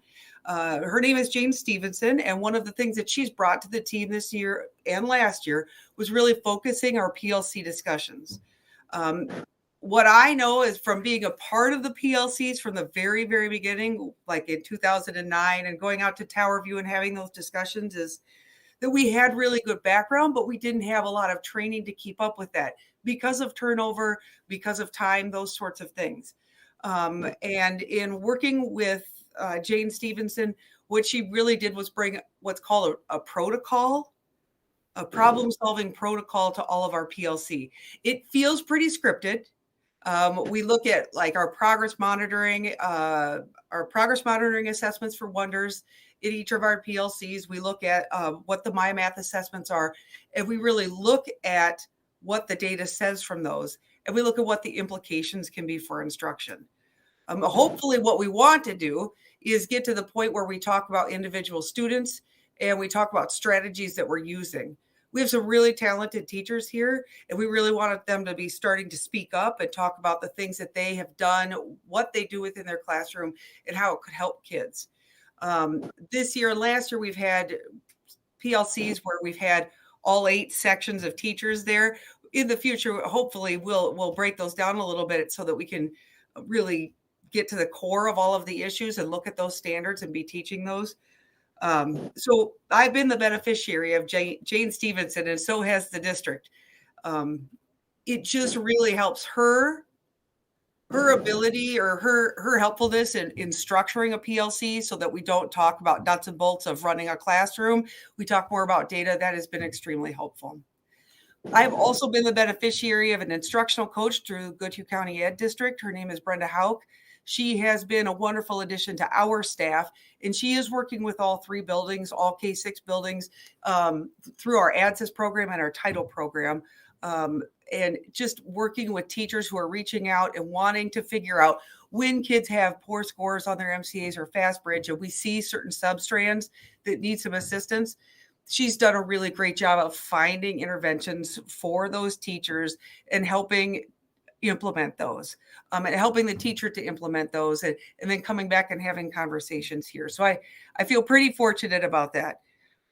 Also, along with what we're doing at the buildings is we've kind of changed up Title I a little bit. We are working with a program called Washika Biomes, and it is specifically dealing with the 44 sounds. And it is a little bit more hands-on. We want to make sure that the kids are getting into the program. They're able to apply the information that we're teaching, and it's kind of fun. So, and what I feel really good about is that it's not just the comprehension, those sorts of things. It really is based on the science of reading, and I'm kind of looking forward to seeing where we go with that. Within professional development, we are looking at it in very different ways. Jess has brought in our Wonders trainers a couple of different times. We have Emily Seefeld as an instructional coach. She is working on so many things with PBIS. She's working on our social emotional learning curriculum. She is just working on good instruction with Wonders, going through and doing those walk-ins or walkthroughs, seeing what's going on in class. And the benefit of Emily really is that she has taught the Wonders, and she has experienced it firsthand, so she can provide us with really good pragmatic feedback. We are working to restructure our our staff meetings a little bit. Here at Burnside, the last staff meeting we had 3 different options.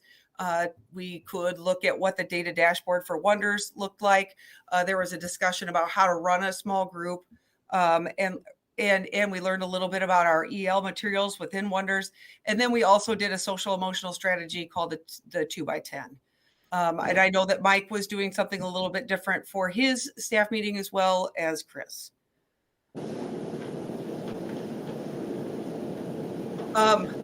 We are continuing to work on our communication. We are continuing to work on our teaching and learning website, just to give teachers more access to the materials that they need so that they can teach their material well. I mean, we're trying to stay open and in walking through classes, and I like to have those challenging conversations. I've had some really good points brought up. It's been pretty good.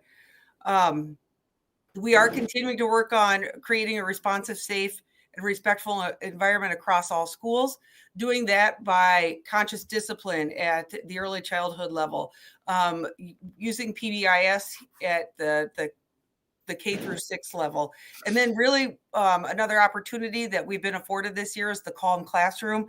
That's like a 3-minute social emotional, just regulating type of activities that can be done during morning meeting. And it's a teacher opt-in. One of the things that we know about kids right now is that if they're dysregulated, they're not going to be able to learn. It's just that much harder to learn. So for those teachers who have opted in, they've done a really nice job implementing that. We do have some opportunities, to support student mental health. As we are PBIS schools through the Ed District, we do have access to Ferdbrook. One of the issues, which is our school-linked mental health, one of the issues that arises with that is the same as what we have here at the school. We don't have the manpower. It's hard to also hire for those positions. And we are just continuing to incorporate our social emotional, because when we do have those regulated students that feel comfortable in the building, they are going to learn more. Wondering if you have any questions about what our program is, some of the activities that we have. We are really trying to implement Winger Pathways, K-6 even. Yes, Nikki. I just want to take the moment to say thank you, Jen. Those numbers were really hard to take in. And when you came in and, just kind of reassured that, everything's going to be okay. I know that ever since that, I know we have children that are the same age, and we've been throughout since kindergarten, until now, and because I've always seen you in the schools, we've been paired up for, thankfully, it's always a reassurance knowing that you're a part of our team, making sure that, the show must go on. We gotta do right by those kiddos. And even though Nikki's over in the corner crying for some of the kids, I know that Jen's gonna pick us up and reassure us and get us all grounded to move forward again. So I really appreciate that presentation. And I like that explanation. It's I have hope. Thank you. I'm just going to stay right there. I have hope. Thank you. Thank you. I feel really fortunate to work with the group that I have. I mean, I came in right over COVID, and we have been working really hard, and I appreciate everybody's input. They have taught me a lot. Let's just say that. So I'm grateful. Jim, you had a question? Hey, Jen, I just want to say, I've just commented on your enthusiasm, and I know some other problems that were going on before you got in the Burnside. You seem to have settled them all down, and you're doing a wonderful job. I was just amazed listening to you, how you just kept going, and you could just you were just glowing and growing with enthusiasm, and that'll rub off on the ground and all. I just want to let you know that it doesn't go unnoticed, and I like everything you've done here.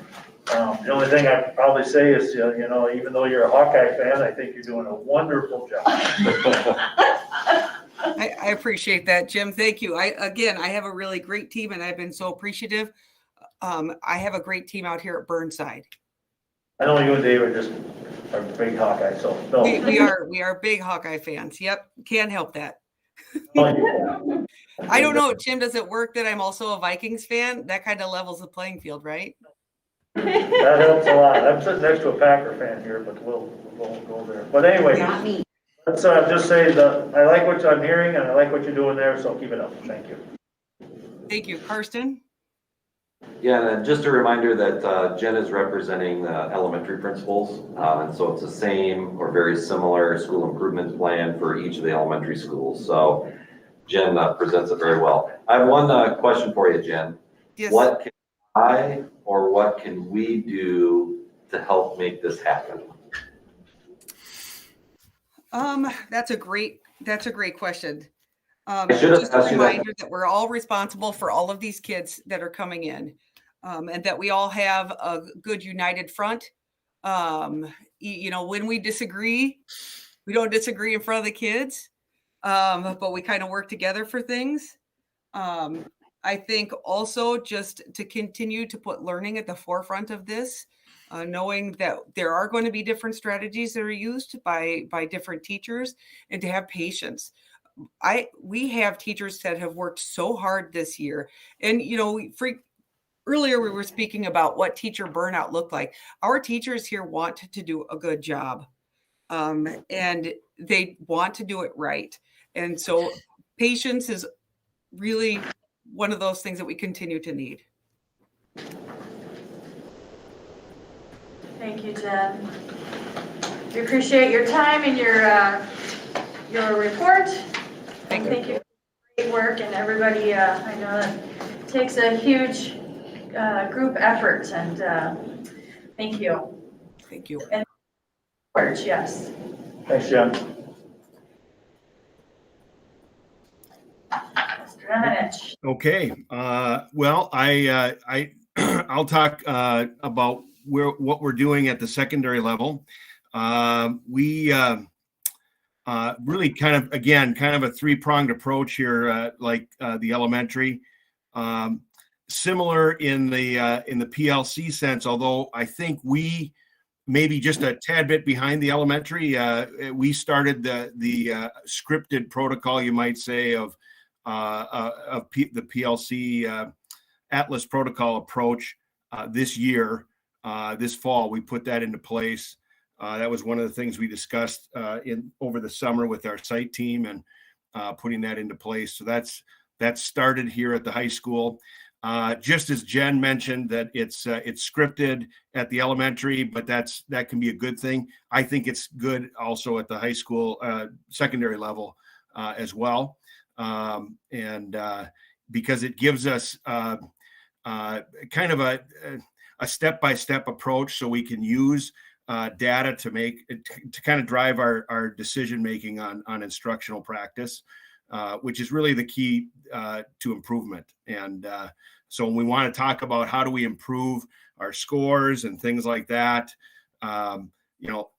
it's really going to come from instructional practice, improvement in instructional practice at the tier 1 level. And that's really what the PLC is all about. So that's what basically we're doing. We have 4 questions that we try to answer in these PLCs. And that's, what are we seeing from the data? What is the data suggesting as far as what might be the root cause of the issue? And then what does that mean for our instruction? And then finally, how do we improve our practice from there? And so that's kind of what our approach is with PLCs. So that's number 1. Number 2, she also mentioned the Winger flight paths, and of course that has had a big impact at the high school level. We did implement a capstone class for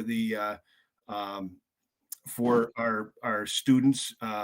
All juniors are required to take this capstone class as we as they get towards that internship and things in their senior year. And this year it's called Adulting 101. We might change the name because apparently that's had a little bit of I don't know. There's been a sticking point with the name of that class. So it might become the Flight Paths capstone class or something like that. So anyway, but we started that this year, and so we're in year 1 of that. And Mick Wendland has helped coordinate that with our FACS and our business ed teachers, who are basically, the class is a combination of personal, living skills, and then also personal finance. So that's really what that class is all about. And then along with that, we are also trying to continue to kind of really work on our program of studies, our course catalog, essentially.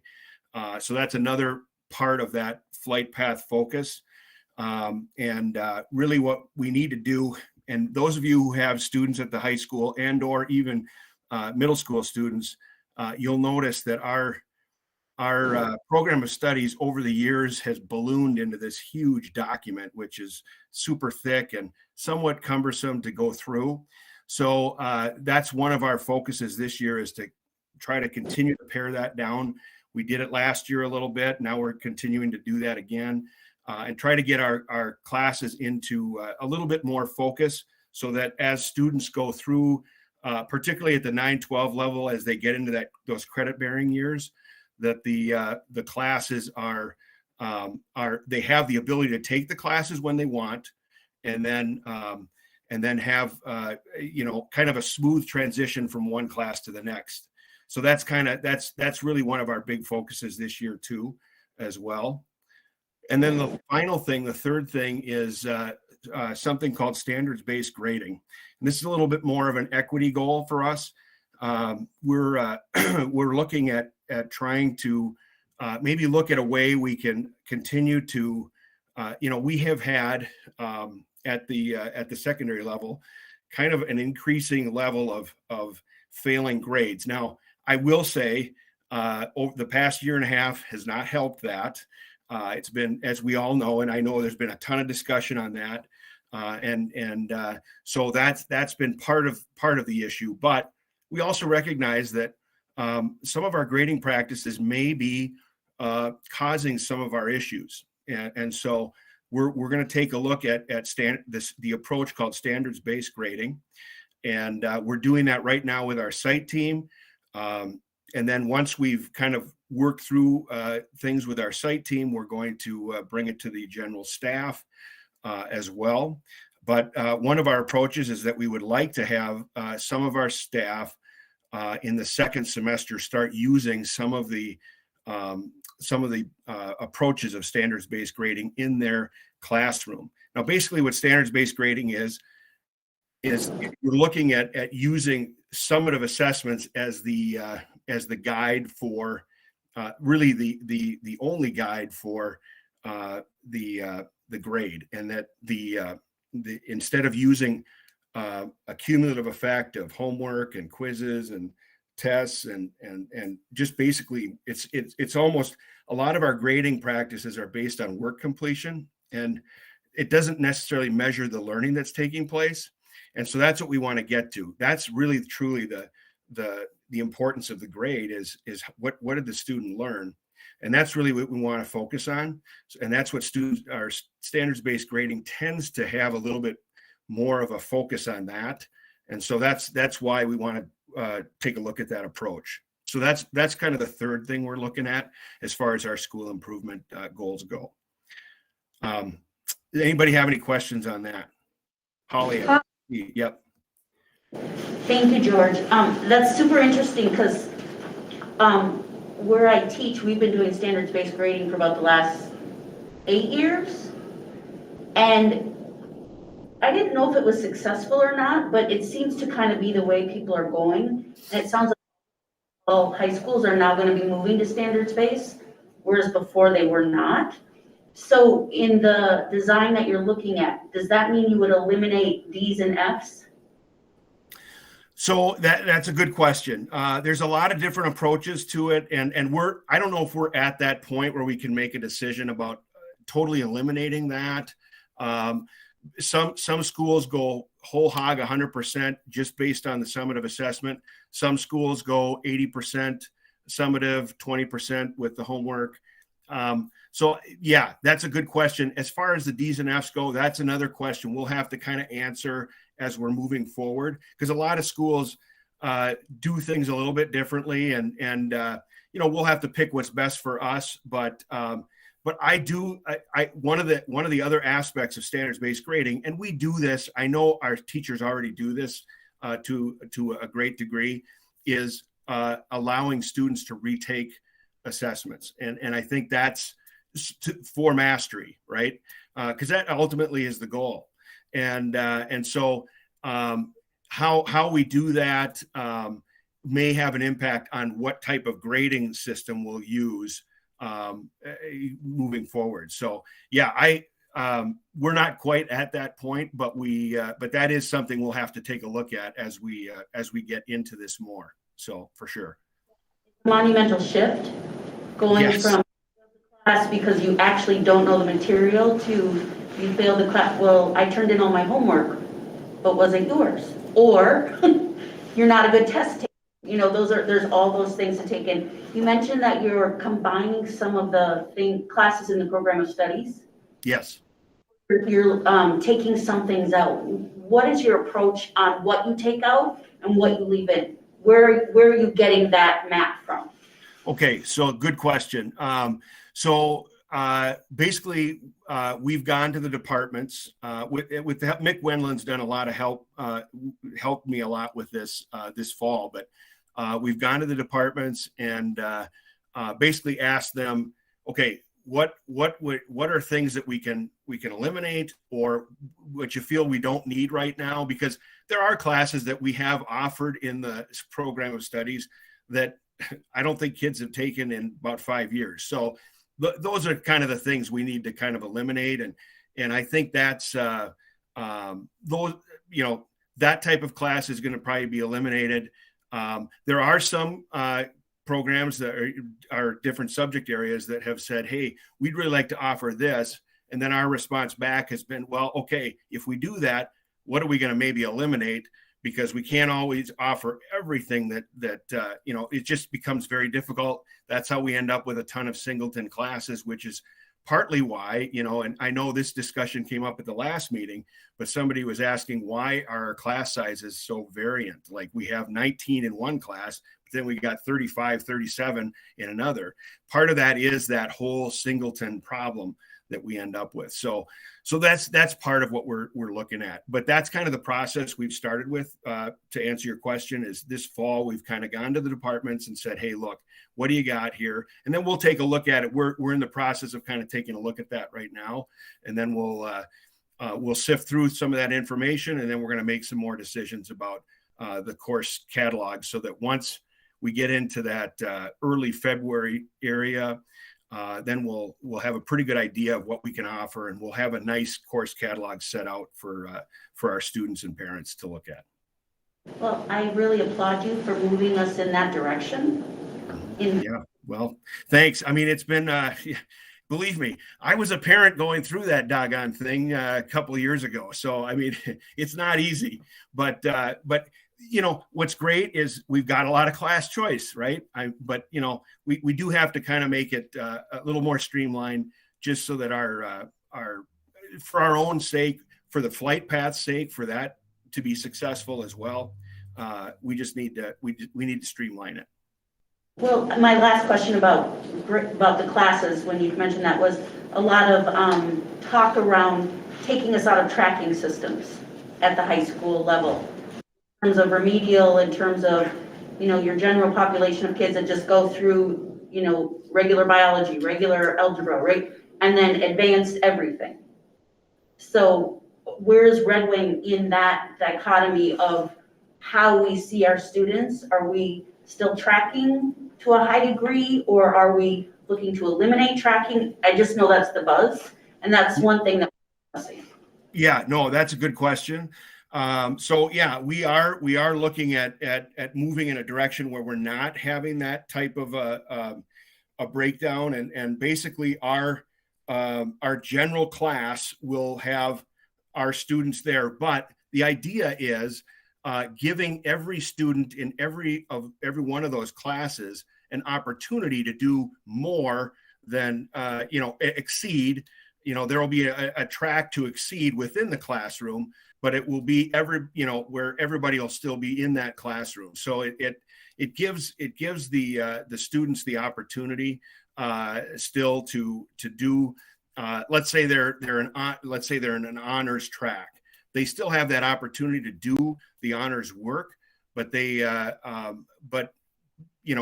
be in a classroom with every student, because we want to make sure that we're being equitable in how we determine who gets that opportunity. We're hoping that all of our students will try to exceed or get that opportunity to exceed. So that's kind of the idea behind it. So that's been a buzzword, and we're definitely moving in that direction. Yes, we still have honors classes as of right now, but our hope is that as we move into next school year and the following school years, we're going to start removing that kind of tracking, you might say, and hopefully we'll still allow the opportunities for enhancement, for exceeding in a certain class, but we want to make sure that all students have that opportunity. Yeah, it's definitely a shift, like the whole, the educational shift around equalizing things, and then how does that look for kids trying to go into college? What does their GPA look like in that design? So good luck. Yeah. You've done a lot in the last 6 months apart from COVID, and it's nice to hear. Yeah. Well, thank you. Appreciate that. Nikki, you have your hand raised. Okay, so capstone class, that is going to be replacing Adulting 101, the name, right? Okay, yeah. Okay, so Adulting 101, yeah. Okay. Adulting 101 is the capstone class. Sorry, I okay. confused. Yes. Okay, Yep. Okay. And we'll probably, it may get a different name. We were looking at possibly naming it something different for next school year. It'll still be, everybody we'll make sure everybody knows that's the class that's required to graduate. This is the Flight Pathways capstone class that we want every student to have. And so, but it may have a different name in the course catalog for next school year. I think it's pretty transparent of what that is. And then also, did you say that it would be a requirement by junior year? Yeah, so they could, so we put it into the junior year kind of as a required class. If a schedule isn't working and we would have to move it to a senior year, we just want to make sure the students have it. We'd like to have them have it before they go into their internship, though. So that's why we wanted to put it in the junior year. I think that's an excellent idea. And also, I just want to touch quickly on about what you were stating about, if I'm not catching the words correctly, I'm sorry, but I think I caught on to the conversations that you and Holly were having about like maybe just kind of just having like just a basic algebra, and then if you can excel, we can push you up to the honors and stuff like that. Here's a scenario, which is, I like that idea, and this also helps because even if we have different academics, the social and emotional development is not the same, and so we can have two highly intelligent students in the honors class, but if neither one of them knows like leadership skills, like how to move forward in group settings, let's say, I'll just give my kid an example because she's an excellent leader, and she's always taken initiative to take the lead in group projects. A lot of kids, I mean, they'll get used to, like, her classmates will get used to Nakomi always taking the lead, or some of them just, it would be nice to give them in that role to help them to learn from a lot of our other, because a lot of our leaders aren't always going to be in the excelled classes. Leadership comes in many different forms. So I think that by merging them in that way, that gives them another opportunity to learn how to take the lead sometimes, take initiative, be the lead, So I think that thought and that aspect is great. You're kind of touching. We'll see how it does maybe with the academics, but you're really touching a great social emotional development right there. So I really applaud that. Thank you. Oh, good. Thank you. Yeah. All right. Good job, George.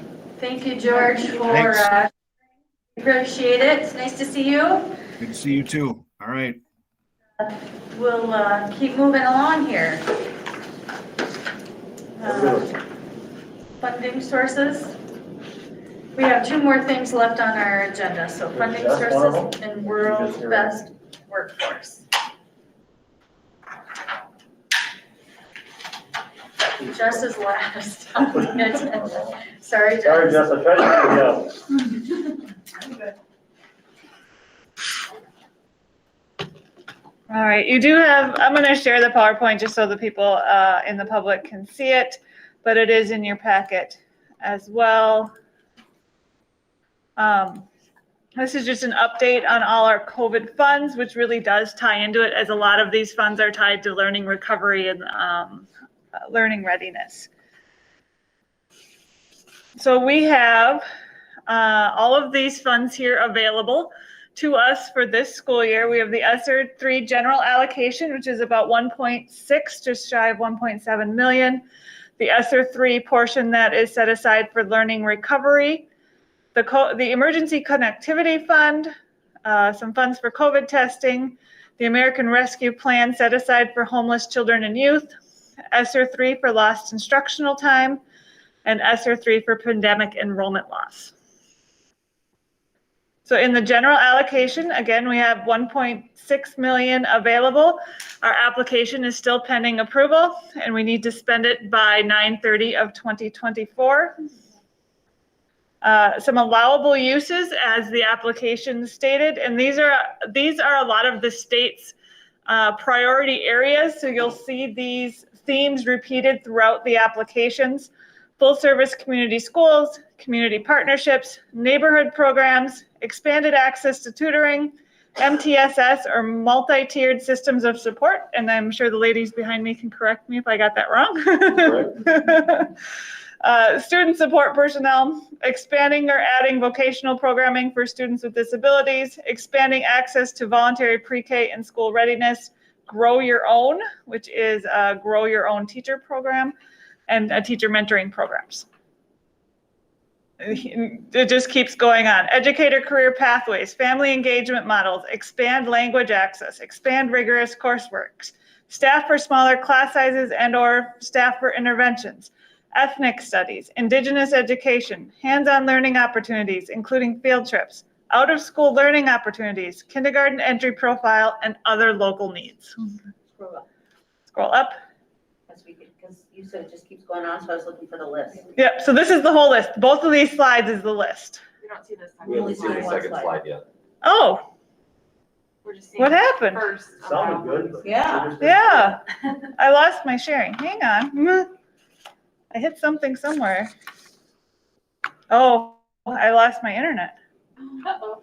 on that computer. We're on page 59 under extras in the pack. Thank you. Yes, sorry about that. My internet on my laptop has disconnected. That's okay. All right, so I'll just keep going through the paper packet, and I just can't share right now. So what Red Wing's plan is, and unfortunately, at least with the ESSER 3 general, there is quite a chunk that fills into the other local needs because of our COVID needs that have popped up again this school year. So in the state priority areas, for family engagement, we hired a communications manager. For staffing for smaller class sizes, we're proposing an additional elementary teacher, which is a staff position we have already hired, plus 4 half-time, so 1 semester only, secondary teachers. Ethnic studies, we have culturally relevant texts, 215,000 in for that. And hands-on learning opportunities, we have STEM curriculum and the Amplify Science curriculum. Other local needs, sanitation supplies, our floater custodians, additional hours for our health and safety consultant, cameras to aid with contact tracing, a mental health therapist at the on-site clinic, a tech integrationist, online learning, culturally responsive professional development, and 3 additional permanent substitutes to maybe aid with the vacancies you were seeing there. So of the funds available, we have 1.6 million. This year, we plan to spend 1.4, and we'll have $244,000 carried over into next school year. We've already earmarked these funds for continued support for hotspot service, the communications manager, tech integration, and the floater custodian for next year's budget cycle. So we have allocated all of our ESSER 3 funds that are pending approval. Down to penny. It will be down to the penny, yes. Let's just hope we get it. Right? All right, yeah. So our learning recovery application has $421,000 available. It's been returned for revisions at this point. We're working on revising it. Those revisions are due December 1st. And it, again, needs to be spent by September 30th of 24. Allowable uses are evidence-based interventions such as summer learning or enrichment, comprehensive after-school extended day or extended year programs. So these funds have to be spent outside of the school day. Some things we've put in our plan so far are hands-on learning and field trips, classes with community partners, some busing to get to these classes and things, and for our summer and after school program, our summer programs, we did busing this year, hoping we can get it in the application to do that again this year. And then $65,000 for our existing credit recovery and targeted services programs. So out of the funds available, we had $421,000 available. We've budgeted so far $195,000, and we're carrying forward $226,000. Do those carryover ones have earmarks like the No. other ones? Okay. They do not right now. The next fund is the Emergency Connectivity Fund. This is a fund that was available through E-rate, through the E-rate program. We applied and were awarded $455,000. Our application is approved and we need to spend it by the end of this fiscal year. The allowable uses is off-site broadband service and connected devices for student, staff, and patrons who are otherwise had lacked access during the COVID-19 health emergency. What we're doing is we're using it for this year for funding our hotspots. We've actually purchased an additional 75 hotspots. We're working on purchasing 1,100 Chromebooks to replace our Chromebooks that are going end of life, and another 46 Lenovo ThinkPads for staff who have laptops that are coming end of life. So of the funds available, we have budgeted the entire amount. COVID testing was a new grant. We have applied and we've been approved. That is what's funding our COVID testing program through Vault that our nurses have. So any expenses related to this COVID testing program is an allowable use. So we're using it for time for our nurses who are working with the testing program, time for our health and safety consultant to work on testing, and then purchasing those tests from Vault. The funds available and funds budgeted do match. I have a question. Yes. So we are spending an additional $30,000 for a health and safety consultant, and that person's getting another 20 to work on testing? This is just budgeted amounts right now. We only pay for the hours she's working on it. So we could end up putting all of that 20,000 into the Vault tests. This was just projections at the time. Okay. Jackie, is there any funding through that source that could pay for an extra nurse or something like that? I know our current nursing staff, COVID response team, I think is overwhelmed. You know what the work they're doing. Is there anything? If they worked with the testing program. Okay. It's only for testing. It's only for testing. Mm-hmm.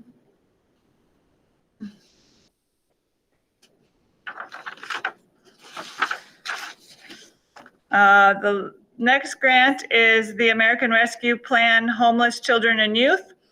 We had just under $7,000 available. Our application is pending approval. Some allowable uses you'll see there: outreach and identification, enrollment, attendance, transportation, academic support, extracurricular participation, trauma-informed care, mental health support, supplies, technological devices, access to early childhood programs, and short-term temporary housing. Jane Wassink worked on this grant. So it's some time for Jane, driver's ed training for a few kids. And then mostly it's going towards supplies. So gas only cards, school supply bags, go bags, which would be bags for kids who are couch surfing, and then winter clothing. Question. Yeah. Does anybody know how all schools teach driver's training? I don't know. Do all community eds? You have it through, we have it, summer school used to go, we have driver's ed. Do all schools have driver's ed available to their students, or do they outsource it to a private company? I think there's some of both. Mm-hmm. Yeah. Just with changing time, you see a vehicle driving around, driving thing. Yeah, we have our own driver's ed instructors, behind the wheel instructors. Right. And then, people in the community can also choose, some private partners too. Way back when, decades ago, a lot of schools would offer driver's training classroom portion within the school day. That's typically not done now. Right. The next grant is the ESSER 3 allocation we got for lost instructional time. It's about $131,500. Application is still in process. The submission date isn't due till April, and we need to spend it by June 30th of 24. Evidence-based strategies that support students' learning recovery, MTSS. Evidence-based strategies focus on supporting historically underserved students with an emphasis on students receiving special ed. Evidence-based strategies that are aligned with the state educational priorities listed in the ESSER 3 general application. So our plan, our tentative plan, we haven't submitted it to the state yet, would be a PBIS coach for grades 7-12 for second semester. So that would alleviate some of Emily Seefeld's time. She could focus more on the elementaries, and this person would focus then on the high school. Some time for special ed makeup service hours. So any special ed service hours that were lost due to distance learning or pandemic or quarantine need to be made up. More than likely, they're going to have to be made up outside of contract time. So this will help us pay for that. And then additional funds for targeted services and credit recovery. We do annually spend, if you're adding up between the grants, about $110,000 on targeted services and credit recovery in a year. How much did you say? About $110,000. Thank you. I like the idea about special ed funding, some of that got cut. I think special ed just seems to be underfunded nationwide. So it is. The ESSER 3 funds on that, I like the idea that you're planning for them. Put a little bit aside for that, just in case.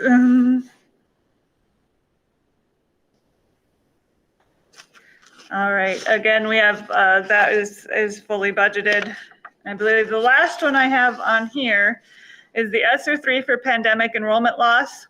So this was to address our enrollment loss from 1920 to 2021. We received $147,000.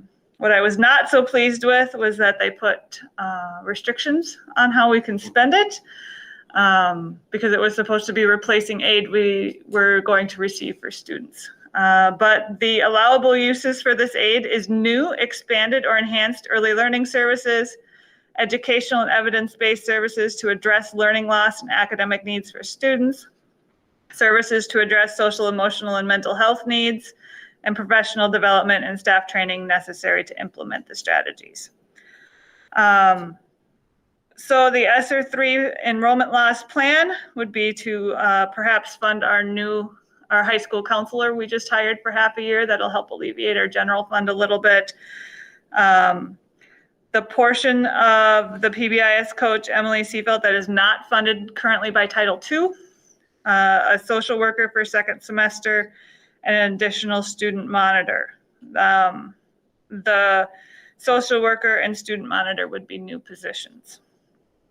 That would be, they're only funded for second semester only. So the assumption is that we would discontinue those positions at the end of the year. Or find another way to pay for them. And how does the student monitor help with pandemic enrollment loss? It would be to address social, emotional, and mental health needs. And that's one of the categories that we can spend the money on. I thought we didn't have that position because we hired the school safety coordinator.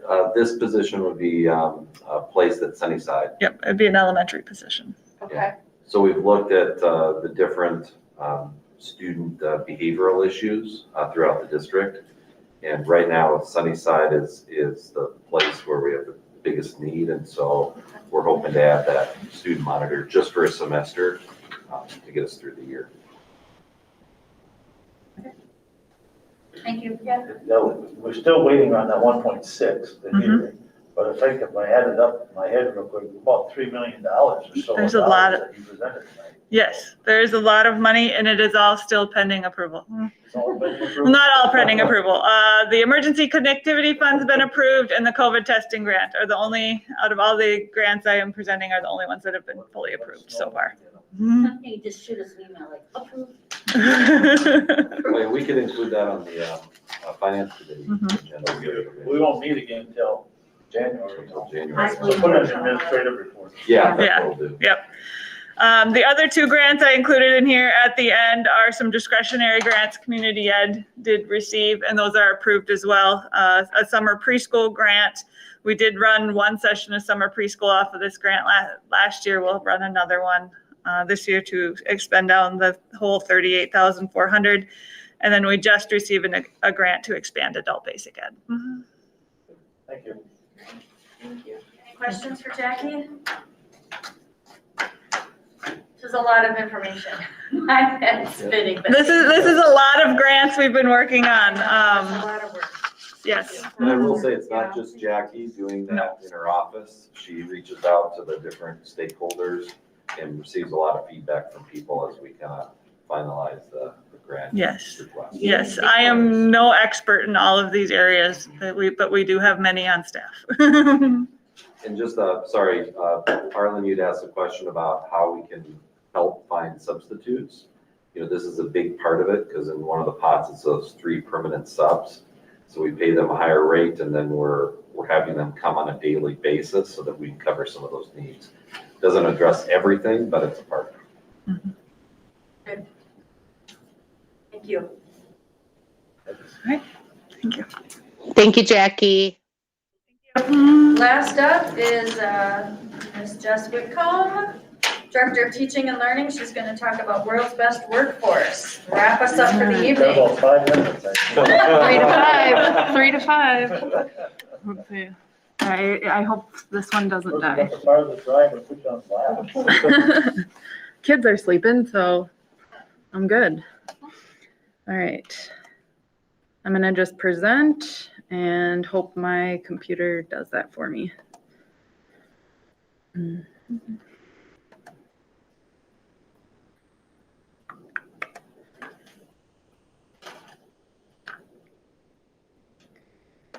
Maybe not.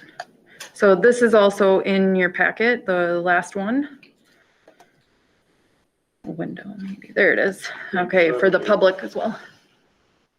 Page 70. There you go. So we're getting there. Almost done.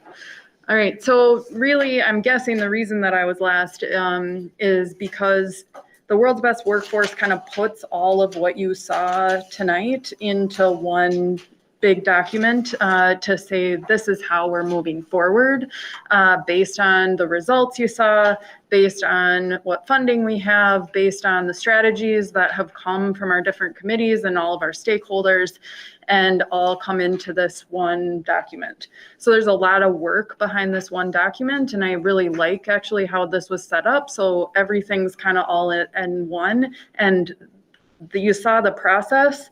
This is the why. That was the why behind these strategies here.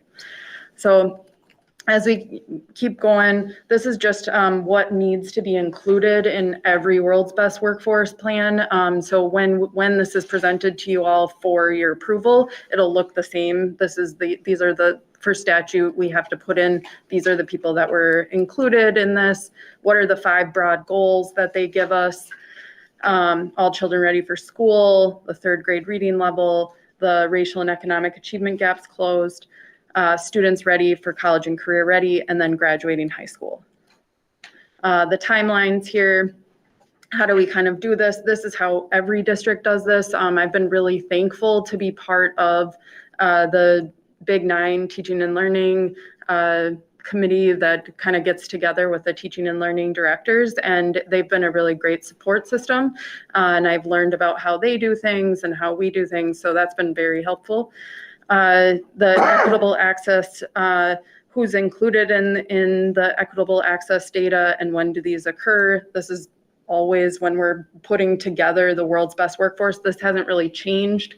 So I think maybe Holly, you asked for like all the way back, like how all of the different World's Best Workforce since like 2013. I don't think this has changed since then. A lot of these slides all stay the same. The equitable access for excellent teachers. How many additional teachers of color and American Indian teachers would you need in order to reflect your student population? These are very similar to what we had last year. So you can see those numbers down below. And that goes to the Grow Your Own program that I know that Mick and Amy French are looking into to partner with Northfield to see if what they are creating there could be replicated in Red Wing. By the way, Grow Your Own is where you may have, like, let's say a paraprofessional who may aspire to be a teacher. And so the Grow Your Own program would be finding ways to help that person, get the teaching license. Right. That's one example. Right. The idea is the fact that the people who already live in Red Wing are the ones that you're wanting to do this program for because they're used to the community instead of trying to do a program where you're pulling people down or up. So the goal, the 2021 goal was 82% of students entering kindergarten in the fall.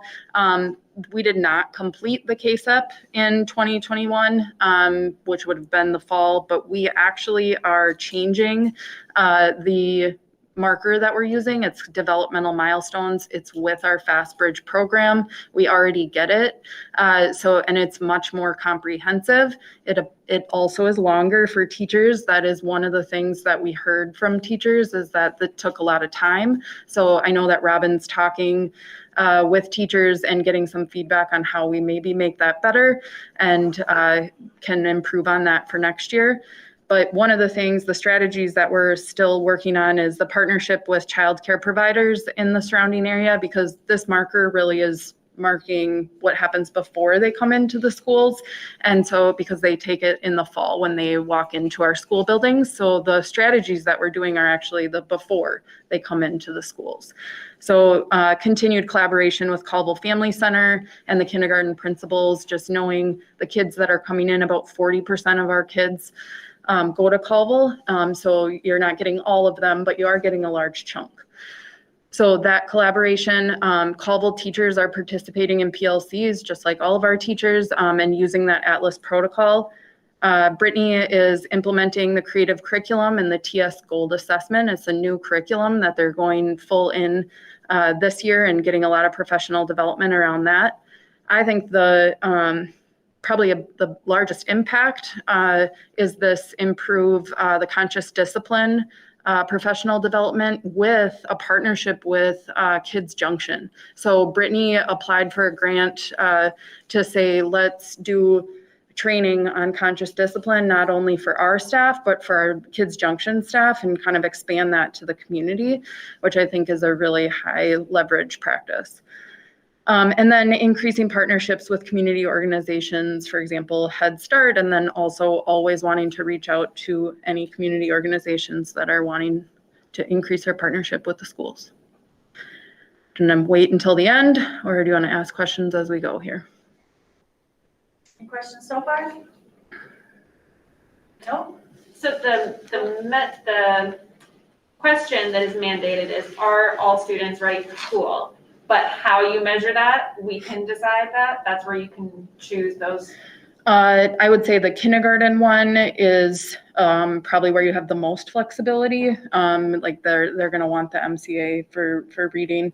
How you get towards that goal though, like with our school improvement plans, that's where it's kind of like the different measures that teachers use. They have the end of the year grade, but they also have quizzes along the way to see how we're doing. Anything else? Okay, keep going. Here we go. So all third graders can read at grade level. During the 2020 school year, we had the goal to increase. We were at 37.6 to 43%. We did go up, but we were at 40.1% of grade 3 students. So we didn't meet the goal, but we did go in the right direction. And then what our goal would be is to go up by that 5% again for 2022. And the reason we chose that 5% is because it statistically it says that something you did worked. If it goes up by 5%, 1 or 2%, either way, you can't necessarily say that's something that you did. So one of the things is we wanted to improve the implementation of the new language arts curriculum through targeted professional development. That's Emily Seefeld going in with that coaching, which is why we feel like that's been a really positive interaction that our teachers have really enjoyed. She's gotten a lot of good feedback about that. The constant feedback and walkthroughs have been really helpful. And implementing the culturally responsive teaching, anti-bias training, the Institute for Courageous School and District Leadership all feed into that third grade reading score. Researching WonderWorks is a tier 2 curriculum with Wonders. Our ADSES teachers actually came to me and said, we have been looking into this WonderWorks. That is the tier 2 of Wonders. What do you think? Let's have conversations about it. So we're going to have somebody from McGraw-Hill come and talk to us about it and see if it's going to meet our needs. So thought that was an exciting thing for them to come and talk about that. We are implementing the Orton Gillingham curriculum for tier 2, which is the Washika materials that Jen talked about. We've had a lot of good feedback from our title EAs about the fact that they really enjoy working with these materials with our students. It's very hands-on and they're able to engage with our students on a really one-to-one level. Implementing Sunday curriculum for special education for K-6. Marcia has been doing, we're doing training and coaching for that actually this week with our special education teachers, where they come in and watch the teachers teach the Sunday curriculum and give them some feedback on that. Improving our professional learning communities. You heard George and Jen talk about how we're doing that. Increased walkthroughs from our admin to better understand the needs and the targeted support. That's how we're planning professional development, is as they do walkthroughs and conversations with their staff. What do we need? What do we change? How do we move forward? And then implementing the PBIS coaching. Emily is focusing on 6 of the key core features of PBIS and also the social emotional learning, and going through and giving really targeted feedback. That has been the best feedback that we have gotten as the curriculum department, I would say, is that when I know more, then I know what I can focus on. And it's a very, I would say it's very broken down into 6 things that she's going to look for. They know the 6 things and then they go, all right, how did I do? And they're really interacting with Emily to get that feedback, and it's been great. And then implementing the literacy coach at Burnside, and you heard about Brenda working with Jen at Burnside. Anything on third grade reading? It's a strong plan. A lot of extra work, but I think it's going to be worth it. Well, like everybody's talked about, I think the focus on learning and keeping our students at the center of what we do, I think is the most important thing to keep pushing forward on. And I think that talking about a shift to a new curriculum is a really hard thing but I would say our kindergarten and first grade teachers who have this great experience are going to be the best at this Wonders curriculum because they have the experience to know how to teach the curriculum. And I know I had some hard conversations with our kindergarten and first grade teachers at every building, and I really appreciated those conversations because they came right to me and had those conversations about how we work in putting those two things together, like Holly was talking about what we have used and what we're using now. And we really came up with a plan on what do we do first, and then how do we add back in some of those things once we have the fidelity. I piggyback on that. I like that, because that's the foundation of the reading, is that kindergarten, first grade, where they start. So I like that, you know, buy-in and all that that's going on. But I'm a goal person too. You know, the goal was to get to 43%. You went up to 40. So, you know, take the positivities and I'll shoot for another 5 to go a little higher. I like that idea. Hopefully you'll can achieve it. All right. All right, and all racial and economic achievement gaps between students are closed. This gap did decrease by 10%, but as you all saw in the results, it was not necessarily because we were lifting up the students of color and that went up. It's that everybody kind of went down in our results this year. So I know we should celebrate decreasing a gap, but I think it begs for more questions than answers in that data. And so that's really what we've been talking about as an administrative team. And then I know teachers are talking about that too, is that this is a chance to ask questions about what we do next, which is where the strategies come from. The improving the district-wide equity training for administration, improving social and emotional and equity training. So these are all trainings that are set, but I didn't really the names felt very technical. This is what they're doing for us. So if you're interested in the actual trainings, I can talk to you about that too. Implement the equity plan that was created by the district-wide equity team. Improve increased representation in our curriculum. Improve increased representation in speakers and content of our flight paths. What that means is as Mick Wendland works with the career speakers, the strategy is called See It to Be It. When we're thinking about who comes and stands in front of our kids, do they see themselves? Does every kid see themselves in every career? And that has been a goal of our program with flight paths, is to make sure that the kid leaves and thinks I can do and be whatever I want to be, and we'll support them to get there. And improve continued work with our district liaisons and how to be creative and how we utilize those relationships that they have created, and how we make sure that we're adapting to what they've learned in advocating for their families. And then we're also improving the process of behavior referrals and really continuing to be systematic about how we do that across early childhood to 12th grade, to make sure that the students aren't learning a new system, that we're just supporting them to increase their capacity in Winger Pride. I will say a good example of some of this work would be Shiraki Holly and all the other staff development that you led during the first part of the year. And then can you tell us more about what his team will be doing second semester? I think it's related to this. Yes.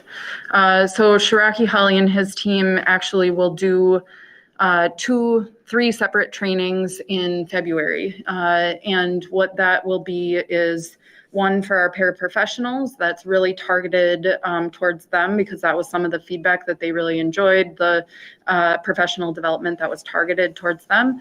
His team will do one training for them, one for our E6 teams, and then our E6 teachers, and then one for our 7-12 teachers that's focused really around then the behaviors that they would see from their level age students, and then also like the supports that paraprofessionals can have within the school building that are different than teachers.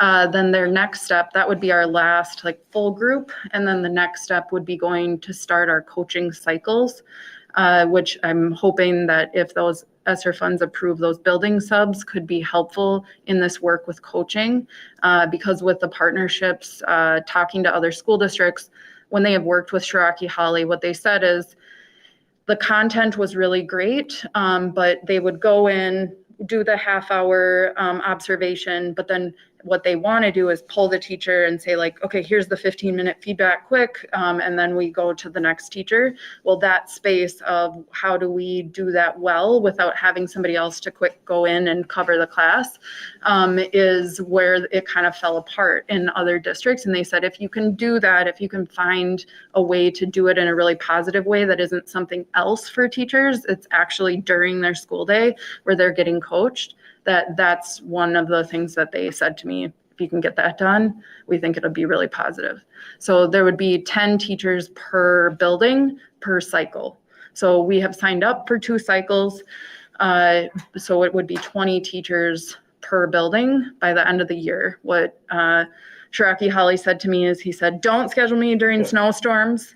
So he said, I might push out you might get through one cycle and half of another, but he said, well, we're continuing this. This isn't just this year. This is a relationship that we have started, and we'll just continue to cycle through until we're through. Can I ask the price tag on that? $32,000. For that, all of that? For all of that. It's, well, that isn't including his first one that he did for all district staff. So then it would be 40. So all district staff, yeah. That's gonna be fantastic training for the teachers and paraprofessionals. Mm-hmm. I'm excited about it. We got some really good feedback about him and people starting their journey with him. They said that was a really nice way to step into this conversation that I haven't necessarily stepped into yet.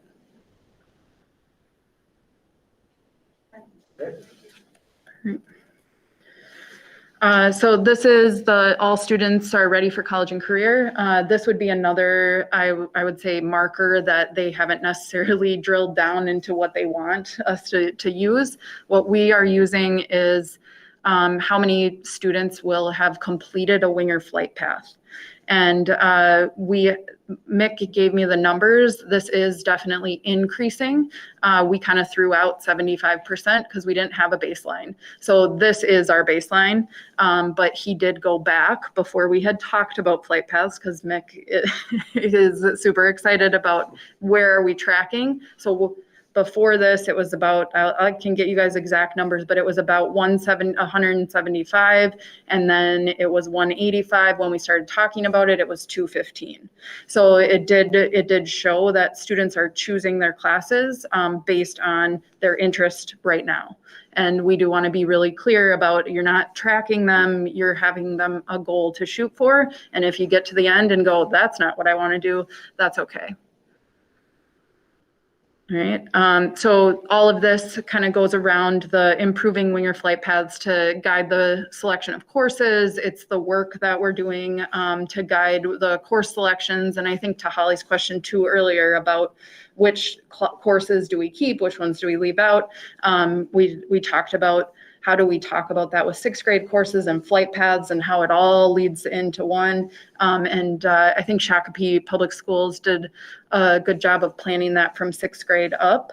And so we're going to use some of their research to talk about how did they plan courses out that way as well. But we also have to be realistic about the FTE that we have and also the strengths that our teachers have that they can bring and make this wing or flight paths and not modeled off of somebody else's.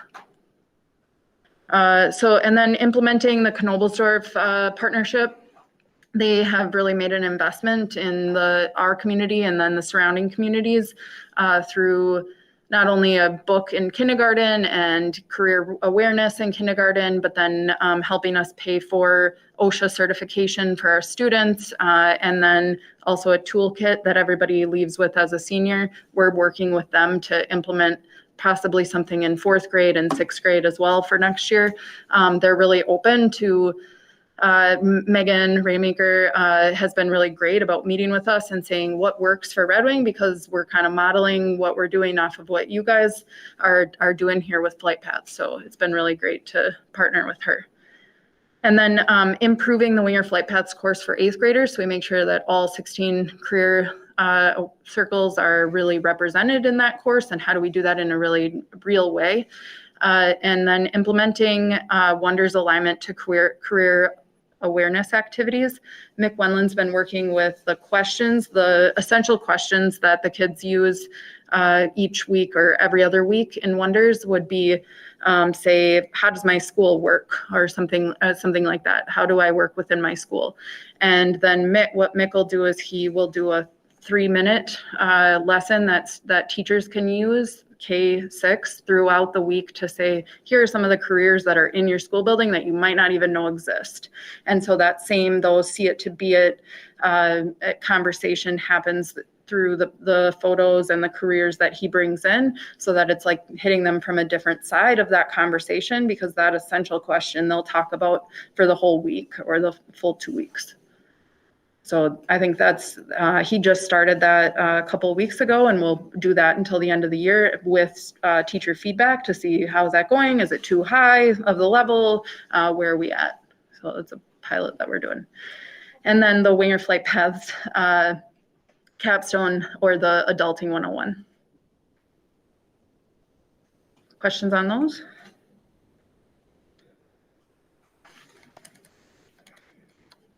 All right. All students graduate from high school. So the graduation rate for the class of 2021, we had said that they were going to keep it at 90 for the goal. We've been right around 88, 92, 91 for the past few years. Now, this last year was 96.7. And I think this also asked more questions than answers. Was it about the pass? We asked everybody to pass kids.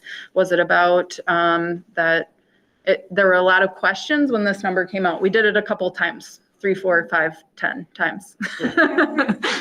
So, but I think that it's good when data asks questions instead of we take it at face value and celebrate it. So I think that's where improvement comes in, where you go, is this, why did this number come about, and what do we want to do to make sure it stays here, or what did we do to make that happen or not? So those are some of the things. I think that part of this Winger Flight Path journey is our why that we're all aiming at, but some of those things that go into it is implementing the study halls at Red Wing High School, implementing second semester internship placements for 11th and 12th grade students, improving representation of all students in the curriculum through our literature circles materials, and then improving the scope and purpose of the REACH program here. And they're also improving the alternative to out-of-school suspension program and making sure that students are staying in the school building and getting the supports that they need, and then doing that research into standards-based grading like George brought up.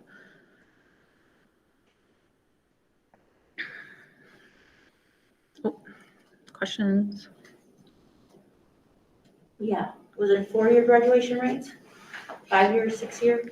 I did the same thing, Holly. No, I said, We all did. yeah, I would say, so also I think a big thing that we saw is in 2016, the graduation rate went from like 76 or 80, and then it jumped because our Tower View graduation rate has a different graduation rate because of the kids are having an alternative setting. Those went to GCD, so they are no longer in our numbers. And so I think that some of that has to do with like, when do kids transfer to Tower View? And we're having conversations about that as well. So are they transferring at an appropriate time, or are they just transferring before they can't graduate? And is that the best supports for them? And those kinds of conversations. And if so, how do you track it so it makes sense in our numbers? Yes. Yep. I have one other question. Yeah. Nobody else's. So I did pull up before we met tonight, the world's best workforce, Googled it. And it shows something that's not completed. Is that like an old website for it or something? Yeah. Oh, for us. Yeah. Yes. So that, like where never did to you, be used again? where did you find it? Because we tried to take it off. Jill tried to take it off Yeah, I of was like- everything. I just found it, Red Wing Public Schools 2021 World's Best Workforce. And Yeah. then it's got, like Caldwell, Sunnyside, Burnside, but if Yeah. somebody were to Google it and pull it up, they might come across Yeah. this, which is all old Yeah. information. So that's the one. That's good to know. Yeah, she pulled it off the website, but I don't know where Google gets it from. So we'll have to we'll have to do that. No, we were talking about utilizing that, but actually we got feedback from the other board that website was super confusing and that they couldn't understand where the strategies were and what they were linked to. And they said it was actually felt like more of the school improvement plan would go into that. And yeah, we were going to use it and people said it was confusing. So then you put it into more of this Google format. Okay, Yeah. which I like. Yeah. I like that Google format. So you have to upload it into the state then? It's actually it's an application instead of this. They don't accept this, but then this is what should be public facing is what they say. So the application is like a Google form almost where you're just implementing and inputting all of these different things in there. Yeah. So that has yet to get, you have to transfer all of Yep. that over? Okay. Yep. Yeah, this is on redwingpublicschools.org. Yeah. And I was like, because I was like. I'm glad what you is searched this? for it. We'll find I was trying it. to We'll get compare it. the two, and then I was like, no, this looks much better. You want the link from Holly? Yes. Can you Yeah. email that? Yeah. And Jill? Yeah. And Jill, me and Jill. Yeah. Other questions? Comments? Thank you so much for doing this and for presenting.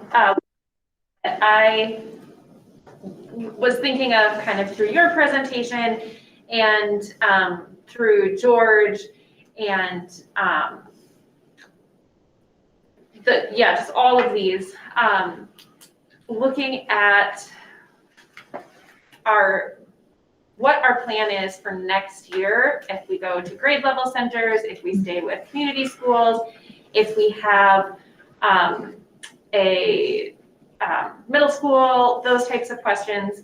And so I don't expect any of you guys to answer this tonight. That's a pretty big question.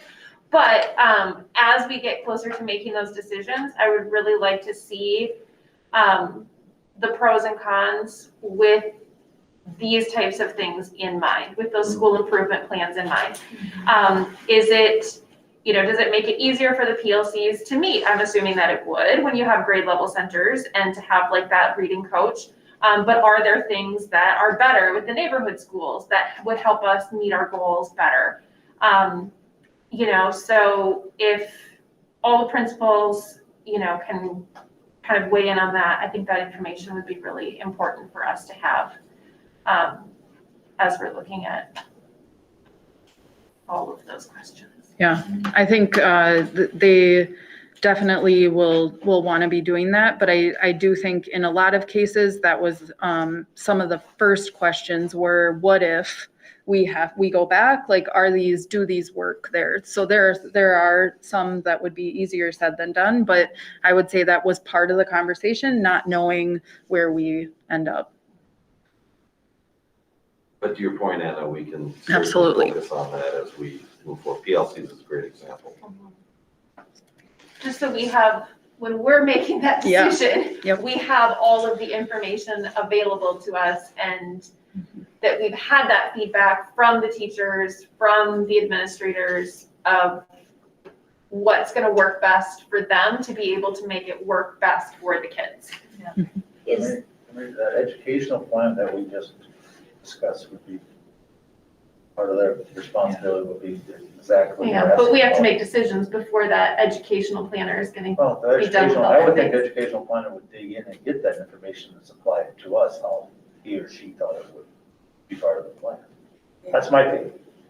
Long range, yes. When would we be looking at discussing that coming from you guys? Like what is your time frame on deciding or recommending what to what we're looking at that we could expect?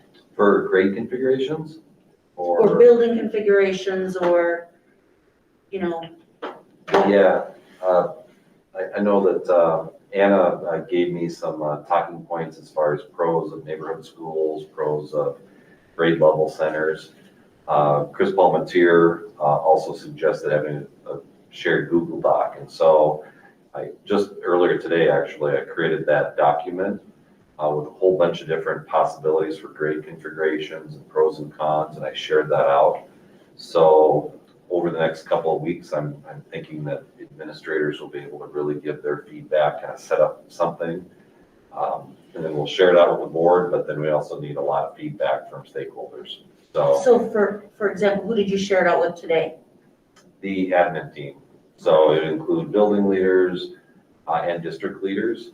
And that would include, like Brent Lexvold, Alan Gaylor, Don Wetter. Like you mentioned earlier, getting everybody's perspective when there's a big change. Exactly, yeah. And we're just kind of starting this kind of the kernel of the work, because we think we can get a lot of it, but we won't get everything. And so we need to get feedback after we do some of the preliminary stuff. Just to give us a time frame. Yeah, January, February, right around there. All right, Nikki has her hand raised. I just wanted to say thank you, Jess, for the presentation of all this. This looks wonderful. I get excited when we have our admin and our staff come in and, we got some not so good news earlier. This gives me hope. And I really want to give you a good compliment. I don't say this to many people, but I really like how when people speak, not just me, I notice how you only have to be told one thing, and you take that and you run with it. And I really, really like that. That is a great skill that you should really pat yourself on the back for, Jess. So I really applaud you for that. So, thumbs up from Nikki. Thanks, Nikki. Thanks, Jess. Very nice. Any final words? Robin, you had the hardest news to deliver and you did great. Yes, You really did. It was not easy to do that. Yes, you did great, Robin. That was tough to deliver, and you did it like a champ. So thank you. All right, well, that concludes our agenda for this evening. A long night, but thank you for hanging in there. Do I need a motion to adjourn? I don't think so. All right, we are adjourned at 8:53. Thanks, everyone. Good night. Thank you. Good night, everyone. Oh, man. It's been a long day.